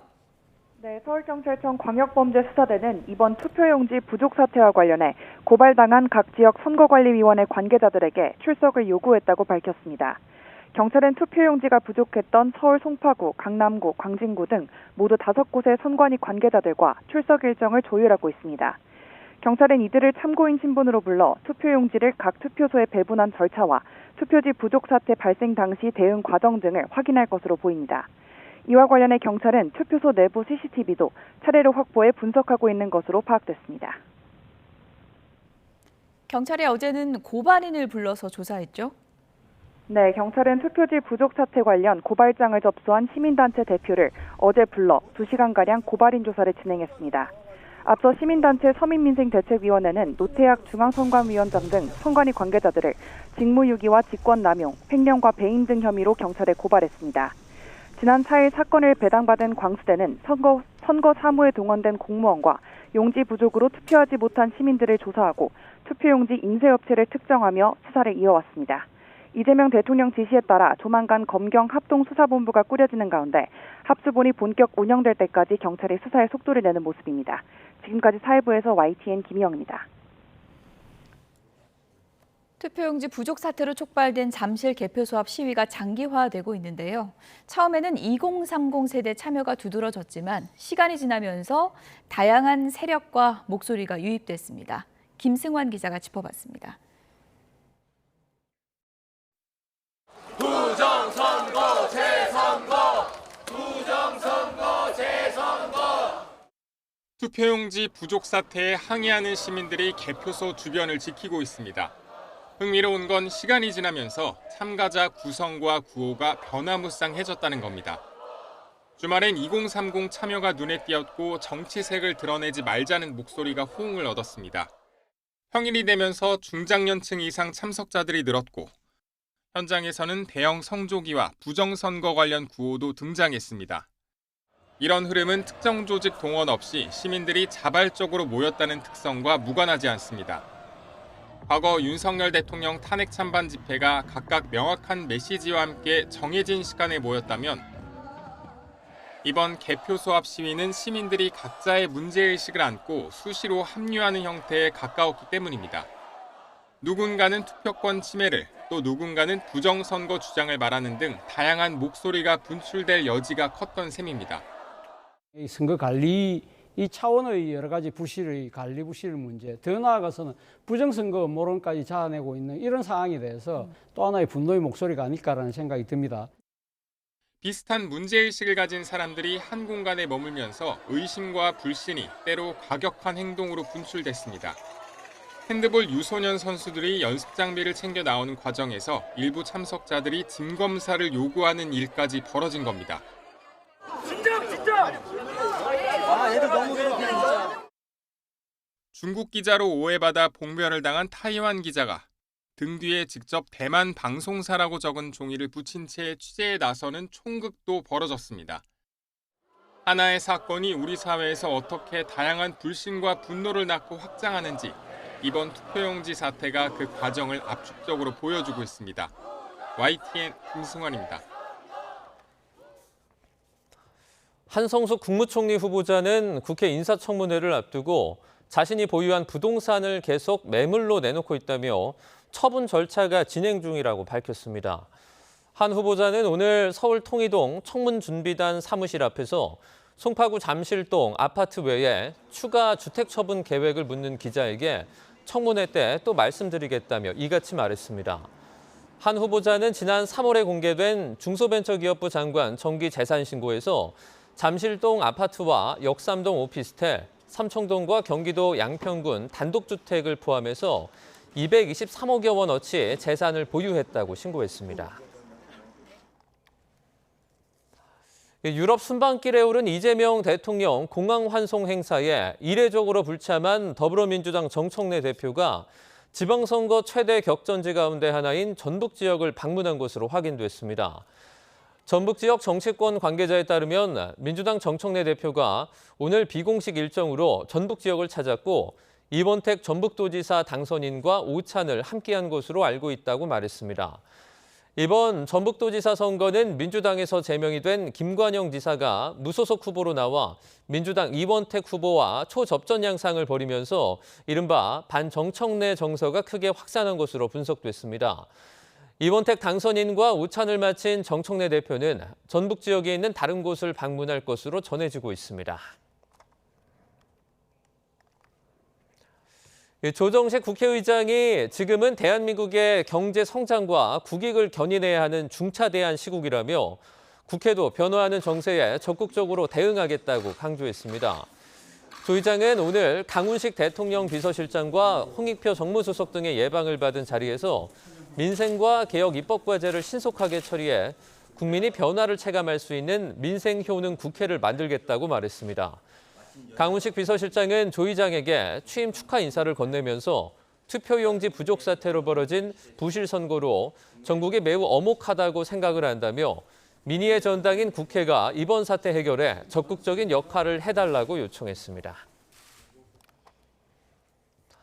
유료 멤버십 가입 유도를 위해 일회성 쿠폰 할인가를 상시적인 회원 할인 가격인 것처럼 부당 광고한 쿠팡에 대해서 공정거래위원회가 과징금 5억 원을 부과하기로 했습니다.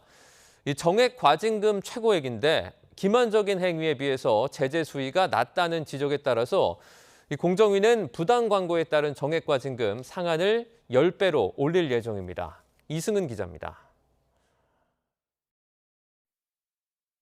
지난 2020년 8월부터 1년 8개월간 쿠팡이 유료 멤버십인 와우 회원을 모집하며 물건 가격을 표시한 화면입니다. 와우 회원가라는 표시와 함께 심지어 줄줄이 영어로 적힌 가격표, 회원 전용 특가 등의 표현을 보면 마치 회원에 가입하면 항상 물건을 더 싸게 살 수 있을 것처럼 보입니다. 하지만 이 기간 실제 와우 회원가는 일회성 쿠폰 할인가였습니다. 또 모든 상품이 아니라 하나의 상품에만 할인이 적용됐습니다. 쿠팡은 하지만 이런 점을 제대로 밝히지 않았고 유료 회원 가입 가격을 이 기간 월 2,900원에서 4,990원으로 올리기도 했습니다. 한 번밖에 할인이 안 된다. 일반 구매자와 금액이 똑같아서 속았구나 싶다는 소비자 불만이 잇따르기도 했습니다. 공정위는 쿠팡의 이 같은 기만적 광고에 대해 시정명령과 함께 과징금 5억 원을 부과하기로 했습니다. 유료 회원 전용 할인 정보는 소비자 선택의 중요한 고려사항이라는 점과 기만적 광고가 1년 8개월 이상 지속된 점, 하지만 관련 매출액 산정이 어려운 점 등을 고려해 정액 과징금 법정 최고액을 부과하기로 했습니다. 부당 광고에 대한 과징금 상한이 낮아 제재의 실효성이 떨어진다는 지적에 따라 공정위는 정액 과징금 상한을 현재의 5억에서 50억 원으로 정률 과징금 상한을 관련 매출액의 2%에서 10%로 올릴 계획입니다. YTN 이승은입니다. 정부가 다음 달부터 모든 여성이 필요할 때 쓸 수 있는 공공생리대 지원시범 사업을 시작합니다. 전국 기초지방자치단체 12곳에서 먼저 시행을 하고 내년에는 전국적으로 확대할 방침입니다. 염혜원 기자의 보도입니다. 정부의 기존 생리대 지원 사업은 취약계층 청소년에게 한정됐습니다. 카드에 바우처 포인트를 충전해주고 직접 구매하는 방식입니다. 이에 더해 정부는 모든 여성이 이용할 수 있는 공공생리대 지원 체계를 갖추기로 했습니다. 장기간 소비해야 하는 생활 필수제인 만큼 보편적 복지를 위해 필요하다고 판단한 겁니다. 다음 달부터 서울과 수원, 목포, 구미, 제주 등 전국 지자체 12곳에서 모두의 생리대 시범 사업이 시작됩니다. 이 지역 곳곳에 생리대를 무료로 받을 수 있는 지급기 700여 대를 차례로 설치할 계획입니다. 주거 지역은 주민 접근성 등을 고려하여 주민센터, 복지관, 도서관, 보건소, 가족센터 등 공공시설을 중심으로 생리대를 비치하고 자동과 수동 지급기 두 종류로 운영되며 중형 생리대 2개가 한 팩으로 포장돼 지급됩니다. 정확한 지급기 위치는 성평등가족부 홈페이지 등을 통해 공지됩니다. 정부는 시범사업 결과를 토대로 내년 본 사업은 전국으로 확대해 시행할 방침입니다. 올해 예산 32억 원은 전액 국비에서 지원하고 내년엔 지방비를 함께 투입할 예정입니다. 이를 통해 여성 건강권을 제고하고 생리대 물가 안정에도 기여할 수 있을 거로 보고 있습니다. YTN 염혜원입니다.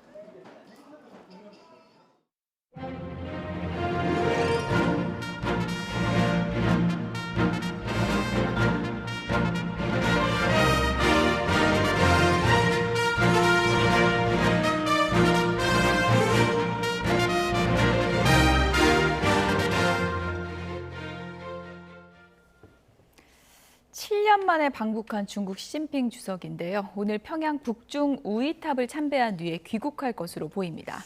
과거 중국의 6.25 전쟁 참전을 기리는 장소인 만큼 미국 견제 메시지도 담겼습니다. 중국 연결합니다. 강정규 특파원. 네, 베이징입니다. 네, 시진핑 주석의 방북 이틀째이자 마지막 날인데 일정이 어떻게 되죠?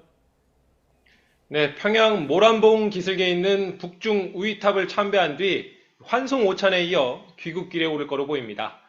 과거 6.25 전쟁 때 중국군의 참전을 기리는 장소로 방북 일정에서 빠질 수 없는 코스입니다. 특히 이번 방북에 앞서 주한미군 사령관의 이른바 한반도 단검 발언이 있었죠.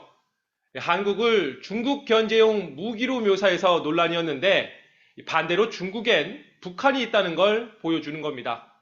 또 올해는 북중 상호 원조 조약 체결 65주년이기도 합니다. 중국 입장에선 유사시 자동 군사 개입 조항이 여전히 유효한 유일한 조약이기도 한데요. 앞서 북한은 2014년 러시아와 포괄적 전략 동반자 관계를 맺으면서 소련 해체로 사라졌던 자동 개입 조항을 부활시켰습니다. 북러 밀착을 견제하고 중국의 영향력을 재확인하려는 의도가 담겼다고 하겠습니다. 어제 북중 정상회담에서는 결국 비핵화 언급이 없었죠. 네, 중국을 통한 비핵화 중재는 이제 물 건너갔다, 이런 말까지 들립니다. 대신 전략적 협력, 즉 반미연대에 무게를 실었다는 총평입니다. 2019년 북한은 미국과 핵 담판에서 고배를 마신 뒤 시 주석을 국빈으로 맞이했었죠. 이른바 제3의 길을 모색해온 북한, 7년 만에 중국을 통해 핵 보유를 묵인받는 모양새를 만들었습니다. 또 국경지역 통상구 전면 개방을 비롯한 여러 경협 사업에 대한 합의도 도출했습니다. 경우에 따라선 중국이 꺼려온 유엔 대북제재 결의 위반 논란에 휩싸일 수도 있는 상황인데요. 러시아와 밀착을 지렛대 삼아 북한이 중국의 양보를 끌어냈다고도 볼 수 있는 대목입니다. 중국 입장에선 수건 사업이던 두만강을 통한 동해 진출을 일단 궤도에 올렸다는 평가입니다. 지금까지 베이징에서 YTN 강정규입니다. 북중 관계가 어떤 분기점을 맞게 됐을까요? 전문가와 짚어보겠습니다. 네, 김열수 한국군사문제연구원 안보전략실장, 이영종 한국국가전략연구원 센터장과 함께 이야기 나눠보겠습니다. 어서 오세요. 어서 오세요. 네. 네. 시진핑 주석이 새로운 역사적 출발점에 섰다.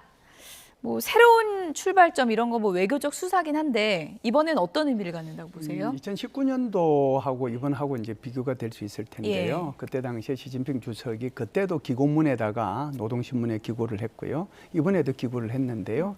그 기고문을 비교해 보면은 굉장히 큰 차이가 있습니다. 그렇군요. 그래서 그때 당시에는 이제 김정은 위원장이 하노이 회담 결렬되고 난 뒤에 코가 쑥 빠진 상태였거든요. 그리고 이제 그렇기 때문에 그때 가서 위로도 할 겸 화해, 협력, 한반도 평화, 안정 그런 얘기를 참 많이 했어요. 예. 그런데 이번에는 그런 얘기 다 빠져 있습니다. 한반도라는 말은 그때 6번이나 들어갔는데 이번에는 단 한 번도 한반도라는 말을 쓰지 않았어요. 예. 그 대신에 오히려 이 패권주의 그리고 이제 그 강권 정치를 반대한다. 그 얘기를 하면서 다극화를 공동으로 추진하자. 이건 이제 반미를 얘기하는 거거든요. 또 하나는 군국주의 부활을 반대한다. 이거는 반일을 의미하는 거잖아요. 그러면서도 이제 이번에 실정에 맞는 사회주의 길을 지지한다라고 얘기했으니까 북한이 얘기하는 적대적 두 국가론 그거 인정한다는 얘기고요. 그리고 이제 좀 전에도 보도에 나갔습니다만은 북한의 핵 무기화 또는 핵 보유국 이것을 이제 암묵적으로 지지하는 그런 게 아닌가. 그래서 2019년도까지만 하더라도 북한을 변방의 한 국가로 봤는데 이제는 그게 아니고 오히려 전략적 파트너로 규정한다는 그런 차원에서 새로운 출발을 얘기했다라고 저는 봅니다. 네, 김정은 위원장도 이런 말을 좀 했습니다. 북중 관계 발전이 제일 전략 사업이다 이렇게 언급을 했는데 지금까지 이제 북러 관계에 있어서 어떻게 밀착 행보를 좀 보여왔다면 이에 발맞춰서 이제 중국과도 계속해서 가깝게 지나겠다 이런 그런 행보 모습을 보인 것 같아요. 그렇죠. 북중 관계를 그동안에 이제 수사적인 차원에서 이제 전략적인 어떤 사업까지 얘기했지 않습니까? 그럼 구체적인 양측의 이익이 좀 될 수 있는 이런 사업들을 벌여나가겠다 이런 거고 사실 시진핑 입장에서 그동안에 좀 불편했을 겁니다. 왜냐하면 최근 우크라이나 전쟁 지원을 북한이 하기 시작하면서 김정은 위원장뿐만 아니라 최선희 외무상 다 푸틴을 만나거나 뭐 러시아 외교장관을 만나거나 라브로프 만나고 이럴 때마다 북한과 러시아 관계가 최우선이라고 이렇게 얘기를 해왔거든요. 그런 걸 보면은 시진핑 입장에서는 또 중국의 지도부 입장에서 보면 김정은 저 친구가 지금 무슨 얘기를 하고 있는 거지? 이런 느낌을 받을 수 있었을 거거든요. 근데 이제 북러 관계 어떤 군사적인 뭐 밀착이라든가 이런 부분이 어느 정도 지금 우크라이나 전쟁이 소강 상태가 되면서 최근 들어서 중국의 국제적인 어떤 역할, 역량 이런 게 많이 커졌습니다. 트럼프 대통령하고도 지난달에 회담을 하고 푸틴도 또 나흘 만에 찾아가고 이렇게 되면서 커졌기 때문에 다시 아마 김정은 위원장 입장에서는 북중 관계를 좀 복원해야 되겠다. 이런 맥락에서 북중 관계가 이제 제1의 전략 사업이다. 이렇게 좀 규정을 한 것 같습니다. 시진핑 주석이 뭐 밝게 웃는 모습을 상당히 좀 오랜만에 본 것 같은데 표정이 상당히 밝고요. 환영 행사 보니까 시 주석 초상화까지 이렇게 걸면서 대대적인 행사를 했는데 그래도 푸틴 대통령 때만은 못하다. 뭐 이런 평가도 있는 것 같고 비교를 굳이 하자면 어떤 것 같으세요? 맞습니다. 그러니까 초상화가 걸렸다는 거는요. 저 김일성 광장에 원래 그 열병식 할 때 보면 가장 위에 이제 김일성, 김정일 초상화가 있고 그 밑에는 아무것도 없었는데 그 손님 맞이를 하기 위해서 특별히 마련된 단상 같은데 시진핑과 김정은 초상화가 저렇게 걸려 있습니다. 저거는 아마 김정은 입장에서는 이제 내가 북한의 최고 지도자로 시진핑과 당당하게 맞서고 있다는 것을 주민들한테 보여주기 위한 건데요. 다만 이제 저런 게 2024년 6월에 푸틴이 평양을 방문했을 때는 조 시설은 없었습니다. 저렇게 사진 나란히 건 건 처음 본 거예요. 그러니까 저 시설이 뭐 들어섰다 그래가지고 시진핑을 더 예우했다 이렇게 보기보다는 전반적인 좀 동원 규모라든가 행사 규모를 봐야 되는데요. 왠지 전체적인 분위기로 보면 푸틴 방북 때만은 좀 못한 거는 사실인 것 같고요. 지난 3월에 루카셴코 벨라루스 대통령이 방문했을 때의 수준 거기에서 뭐 더 늘어난 것 같지는 않습니다. 규모는 좀 줄이고 사진은 대신 걸고 이렇게. 그렇죠. 그러니까 어떤 환대하는 모습들 이런 것들은 분명히 연출은 했는데 왜 우리가 중국의 최고 지도자 이번에 뭐 7년 만에 방문 아닙니까? 그러면 우리가 연상되는 게 있습니다. 길 연도를 막 한 100만 명은 동원한 것처럼 꽉득 메우고 김일성 광장도 가득 채우고 이러는데 이번에는 분명히 그런 모습은 아니었습니다. 북한이 준비한 문화 공연에서 그러니까 중국에 대한 애국심을 주제로 한 사랑의 중국이란 이런 노래의 어떤 무대를 보여줬다고 하는데 사실 이곳에서 다른 나라의 뭐 애국심을 가진 그런 노래를 이런 식으로 공연한다는 게 이례적이라면서요? 굉장히 이례적이죠. 그래서 이제 이 노래가 어디서 나오냐면은 1979년도에 이제 중국에서 영화를 하나 제작을 했는데 그 제작된 영화가 해외에서 온 적자라는 영화입니다. 그러니까 적자라고 하는 게 서자 적자 얘기할 때 그 적자인데요. 거기에 이제 해외 내용들이 해외에 있는 화교들이 많지 않습니까? 그 화교들이 중국에 대한 이제 사랑을 담은 곡이 삽입곡으로 들어가 있는 것이 사랑의 중국입니다. 그래서 이 내용을 보면 뭐 남쪽에 이렇게 바다, 북쪽에 뭐 숲, 그리고 이제 개천 이런 것까지 다 이제 사랑한다는 그런 표현들이 요 곡 속에 다 들어가 있어요. 그래서 이것은 결국은 청춘을 바쳐서 이게 나의 아버지, 나의 어머니, 나의 조국 이런 식으로 해서 이 곡이 이제 끝나는 거거든요. 그래서 이것이 굉장히 좀 이제 이례적인데 결국은 이것이 맞춤형 이제 그 노래라고 이제 봐야 되겠죠. 그래서 이것은 지금 시진핑 주석이 이야기하는 중화민족의 부흥이라고 하는 거기에 딱 맞는 곡이 바로 이 곡이거든요. 그래서 이제 이 곡을 이제 선정을 한 거고 또 애국주의를 이렇게 이제 표현한 곡이기 때문에 의도적으로 이것을 맞춤형으로 그렇게 공연을 하지 않았는가라고 봅니다. 실장님, 근데 공항 영접 때도 그렇고 이런 문화 공연 때도 그렇고 김주의 모습이 하나도 안 보였어요? 김주애는 이제 이번에 나올까 안 나올까가 이제 여러 가지 선생님들이 이제 그 가위바위보도 많이 하고 자내기도 하고 그랬는데 저는 뭐 안 나오는데 일단 걸었습니다. 이기셨습니까? 그래서 이겼죠. 그래서 이게 지금 김주애가 어떻게 보면은 13살인데 우리나라로 보면 중학교 1학년이잖아요. 김정은 같은 경우는 42살이긴 한데 중요한 것은 북한의 국내에서는 사실상 김주애를 후계자로 이렇게 하기 위해서 이제 끊임없이 이제 그 인민들한테 이렇게 교육을 시켜야 될 필요가 있고 가스라이팅을 시켜야 되는 거잖아요. 예. 그러는데 굳이 이렇게 죄송합니다. 시진핑 주석하고 김주혜하고는 60살 차이가 나요. 아, 60살이나 차이가 네, 나는군요. 이제 시진핑 예. 주석은 1953년생이고 여기는 예. 2013년생이니까요. 그러니까 거기에 이제 데리고 나오는 것은 좀 곤란하지 않겠는가. 그것이 공식적인 자리든 비공식 자리든 그래서 예. 오히려 이 김주혜가 조금 더 나이가 들면 그때 뭐 가능한데 굳이 뭐 지금 이 시간에 그렇게 할 필요가 있겠냐 그런 생각이 들어요. 그래도 인사는 시켰겠죠? 저는 어떻게 보십니까? 분명히 인사를 시켰을 거라고 보는 입장인데요. 이게 이제 그 대표적으로 아이 데리고 정상회담이나 이런 데 다니는 사람이 있죠. 벨라루스의 루카셴코 대통령. 6살, 7살 때부터 아들 니콜라이 데리고 다니면서 36년 집권하니까 예. 지금 아이가 이제 21살 됐고 그 아이한테 권력을 넘길 거다 이러는데 사실 작년에 6월입니다. 꼭 1년 전에 루카셴코 대통령이 중국 방문했을 때 시진핑 주석이 그때 놀라운 일을 했어요. 부인인 펑리위안 여사하고 이제 식사를 하는데 만찬장인데 거기에 딸 시밍저를 데리고 나왔습니다. 시진핑 주석이. 그러면서 오늘 내가 이게 가족 만찬으로 이렇게 한 거는 루카셴코 당신이 특별한 사람이기 때문이다. 아마 이거를 김정은이가 알고 있었다면은 이번 행사에도 약간 그 펑리위안 여사라든가 이설주 이렇게 부부 동반 만찬을 하는 와중에 뭐 카메라가 있고 이럴 때는 어려웠겠지만 뒷부분에 김주혜를 좀 등장시켜서 이렇게 소개하는 뭐 우리 후계자입니다까지는 아니지만 우리 딸입니다 정도로 시진핑도 궁금하긴 궁금할 거 아닙니까? 도대체 김정은이가 어떻게 저 13살짜리 애를 하려고 그러는지 보여줬을 것 같은 생각을 저는 조금 더 무게를 두고 뭐 있습니다. 내기 천장 다시 해야 되겠네.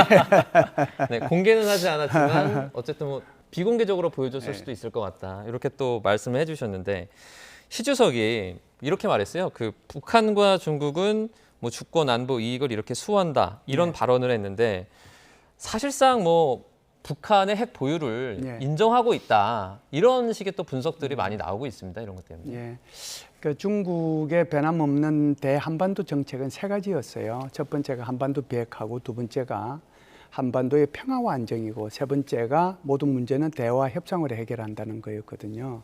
그런데 이게 2, 3년 사이에 첫 번째 게 설거머니 없어졌어요. 그래서 중국에서 계속해서 얘기하고 있는 것이 한반도 비핵화라는 빠지고 계속해서 한반도의 평화와 안정이라는 얘기만 하고 있습니다. 그래서 지난번에 우리나라 대통령하고 두 번에 걸쳐서 최근에 한 6개월 사이에 그렇게 정상회담을 하지 않았습니까? 에이펙 그리고 이제 북경에 가서 정상회담 두 번 했을 때도 지금 이 부분은 빠져 있었거든요. 대신에 지난달에 있었던 미국과 중국 사이의 정상회담에서는 한반도 비핵화를 목표로 한다라고 얘기를 했어요. 그렇기 때문에 이제 이 부분이 지금 어떻게 이번에 북한에 가서 이 문제가 논의가 됐을까라고 이제 궁금증이 많으실 텐데 제가 볼 때는 이 비핵화라는 그 말은 의제 속에 포함이 되지 않고 대화의 테이블에도 올라가지 않았을 거라고 생각을 합니다. 그렇다고 해서 그러면은 이걸 명시적으로 북한이 핵 보유 국가라는 것을 인정하는 거냐면 그것도 아니에요. 왜 그러냐면은 만일에 중국에서 북한을 핵 보유 국가로 인정하는 듯한 뉘앙스의 발언을 하는 순간 한국, 일본, 대만 여기에서도 다 이제 핵 그 무기를 만들려고 노력할 거예요. 그러면 소위 말해서 핵 도미노 현상이 일어나거든요. 그러니까 절대로 이것은 명시적으로 얘기를 못 해요. 결국은 묵시적인 인정으로 이제 가는 수밖에 없는 거거든요.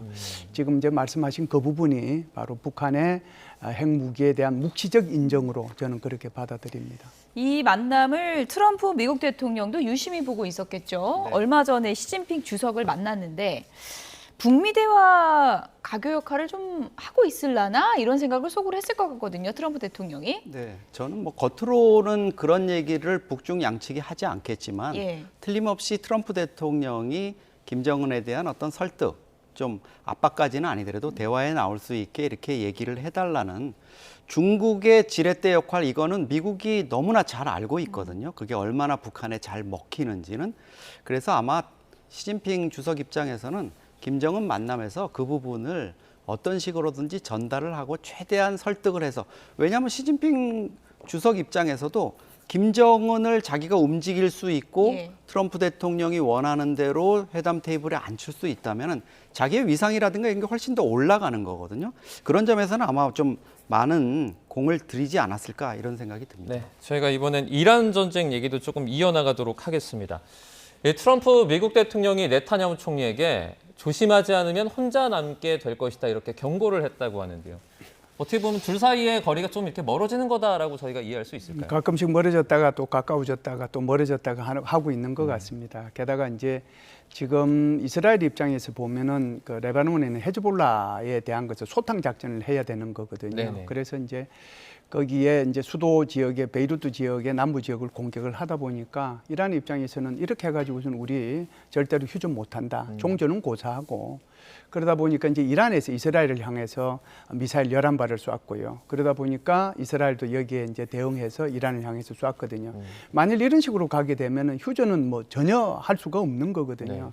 그러니까 이제 트럼프 대통령이 또다시 이제 대노를 한 거죠. 절대로 하지 말아라라고 얘기를 했고 그것이 이제 SNS에 올리다 보니까 아마 네타냐후 총리도 여기서 중지를 하겠다라고 얘기를 한 거고 이란도 거기에 맞춰서 자기네들도 지금 중지를 한 그런 상황이죠. 이런 상황에 대한 해석을 한 주미 이스라엘 대사 발언이 더 재밌습니다. 연인들도 가끔은 다툰다 이렇게 얘기를 했는데 뭐 연인 같은 관계라는 건가요? 어떻게 해석을 해야 됩니까? 이게 뭐 외교안보 문제를 이렇게 좀 단순하게 설명하면 어떻게 귀에 쏙 들어오긴 하는데요. 예. 그게 과연 이 복잡한 국제 정세가 개인 사인 간의 어떤 감정이나 이런 문제로 이렇게 설명이 될 수 있을까 이런 점은 좀 의문이 남죠. 사실 뭐 트럼프 대통령 입장에서는 네타냐후가 그동안에 좀 산발적으로 말을 안 듣는 모습을 많이 보여왔지 않습니까? 근데 이번에는 저렇게 혼자 되게 될 거다 이런 식으로 너 외톨이 될 거야 이렇게까지 경고를 하는 거 보면 정말 트럼프 대통령 입장에서 지금 좀 중요한 순간인데 너가 일을 망칠 수도 있다 이러면서 네타냐후 대통령한테 좀 경고를 보낸 것 같아요. 그래서 네타냐후도 아마 이번에는 트럼프의 저런 거를 무시하고 어떤 공격을 계속한다거나 이러기는 어려울 것 같습니다. 그럼에도 불구하고 완전히 등 돌릴 수는 또 없는 사이인 거잖아요. 그럼요. 그 이스라엘 또 유대 이쪽의 그 영향력이 미국 정가나 뭐 재계 이쪽에서 워낙 막강하니까 그거를 트럼프도 넘어설 수는 없겠지만 이번 전쟁 관련해서 트럼프도 계속 신경이 쓰일 거 아닙니까? 이 전쟁을 시작한 게 네타냐후가 마치 귀에다 속삭여가지고 자기가 꿰매 넘어간 것처럼 이렇게 비춰지는 거는 정말 싫겠죠. 월드컵이 사실 얼마 남지 않았잖아요. 네. 트럼프 대통령 입장에서는 이제 북중미 월드컵 열리기 때문에 그 전에 이 상황을 좀 정리하고 싶을 수 있을 텐데 가능성이 있습니까? 쉽지 않을 것 같습니다. 그러니까 현지 시간으로는 11일이잖아요. 네. 오늘이 9일입니다. 네. 그러면 내일까지는 끝내야 되는 거잖아요. 지금 상황으로 내일 끝날 것 같습니까? 그게 이제 힘들거든요. 트럼프 대통령 희망은 이제 내일이라도 끝내고 그리고 나서 이제 월드컵을 했으면 좋겠다는 희망 사항인데 지금 상황이 그렇게 녹록지는 않은 것 같습니다. 모르죠. 갑자기 또 이제 이렇게 이란에서 좋다 뭐 그렇게 하든지 뭐 하면은 가능할 텐데 그렇게 하려고 하면은 결국 미국에서 일정 정도의 양보는 있어야 되는 거거든요. 쉽지는 않을 겁니다. 트럼프 대통령이 물론 이제 양치기 소년이 되긴 했지만 네네. 발언 내용을 정확히 전해드리면 트루스 소셜에 이렇게 썼습니다. 무지와 어리석음에 방해받지 않는 한 최종 협상이 계속 진행될 거고 10일까지 합의 도달 가능성. 날짜를 또 못 박았거든요. 그게 내일입니다. 그러니까. 10일이라고 하는 예. 거죠. 그런 종류의 SNS에 글 올린 걸 제가 6번이나 봤습니다. 이제 너무 안 믿으시는 거 아닙니까? 그래서 이제 양치기 소년이 이제 어쩔 수 없이 트럼프 대통령 스스로도 됐고 저도 이제 그걸 따라서 하다 보니까 저도 양치기 아저씨가 됐어요. 이란 문제가 사실 핵심 어떤 사안을 들여다보면 핵 문제가 있잖아요. 고농축 우라늄 어떻게 할 거냐. 이 부분에서는 좀 어느 정도 해결책을 찾아가고 있는 것 같으세요? 근데 이제 뭐 해외로 반출한다든가 뭐 이런 여러 가지 얘기들이 나왔지만 그게 결국은 이란이 완전히 미국의 압박을 받아들일 수밖에 없는 궁지에 몰리지 않으면 그런 근본 이익과 관련한 어떤 양보가 있을 수가 없거든요. 지금은 그런 상황인 것 같습니다. 더 이상 이제 이란이 핵 문제를 포기하거나 이러기는 어려운 상황인 것 같고요. 그 부분과 관련해서는 트럼프 대통령이 어떤 적절한 타협점을 지금 빠져나오고 싶으니까 취할 것 같고요. 다만 이제 대신해서 동결자산 해제 이 부분을 이란에다가 선물로 줄 수는 있습니다. 원래 돈 많은 사람들이 자기 돈 쓰는 건 싫어해도 어디 다른 사람 돈 이렇게 풀어주고 이러는 거는 또 막 하거든요. 그러니까 이 동결 자산이라는 게 결국은 트럼프 돈도 아니고 뭐 미국 정부 돈도 아니고 이란 돈이 원래 묶여 있던 건데 그거를 풀어주는 거고 규모도 뭐 몇십 조 규모 이렇게 되니까 이란 혁명 수비대는 지금 그거를 계속 원하고 있지 않습니까? 아마 그런 좀 딜이 이루어지지 않을까 이렇게 생각이 듭니다. 네. 실장님 끝으로요. 네. 뭐 이란 혁명 수비대가 지금 뭐 저항 전선 대응을 촉발시키고 있다 이런 강경한 입장을 보이고 있지만 제일 중요한 건 트럼프 대통령의 의지잖아요. 지금 이스라엘을 대하는 태도나 이런 걸 봤을 때 어쨌든 종전에 대한 의지는 강력한 게 확인되고 있는 거죠. 그렇죠. 예. 종전을 그러니까 뭐 종전까지는 안 가더라도 일단 이제 휴전에 대한 그런 의지는 이제 확실히 트럼프 대통령들이 있다는 거 보고요. 하루라도 빨리 휴전했으면 좋겠다는 생각을 가지고 있는 거죠. 그러다 보니까 또 이란은 여기를 역이용하는 그런 것들이 있어서 지금 이제 협상이 순조롭게 진행되는 것 같지만 실제로는 굉장히 더디게 진행이 되고 있다 이렇게 말씀드릴 수 있습니다. 네, 알겠습니다. 북중 관계랑 이란 사태까지 자세하게 짚어봤습니다. 김열수 한국군사문제연구원 안보전략실장, 이용종 한국국가전략연구원 센터장과 함께했습니다. 고맙습니다. 고맙습니다.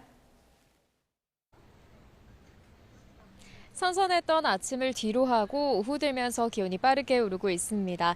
현재 서울 기온은 26.3도로 어제 같은 시각보다 2도가량 높은데요. 한낮에는 28도까지 더 올라서 이맘때 수준의 초여름 더위가 나타나겠습니다.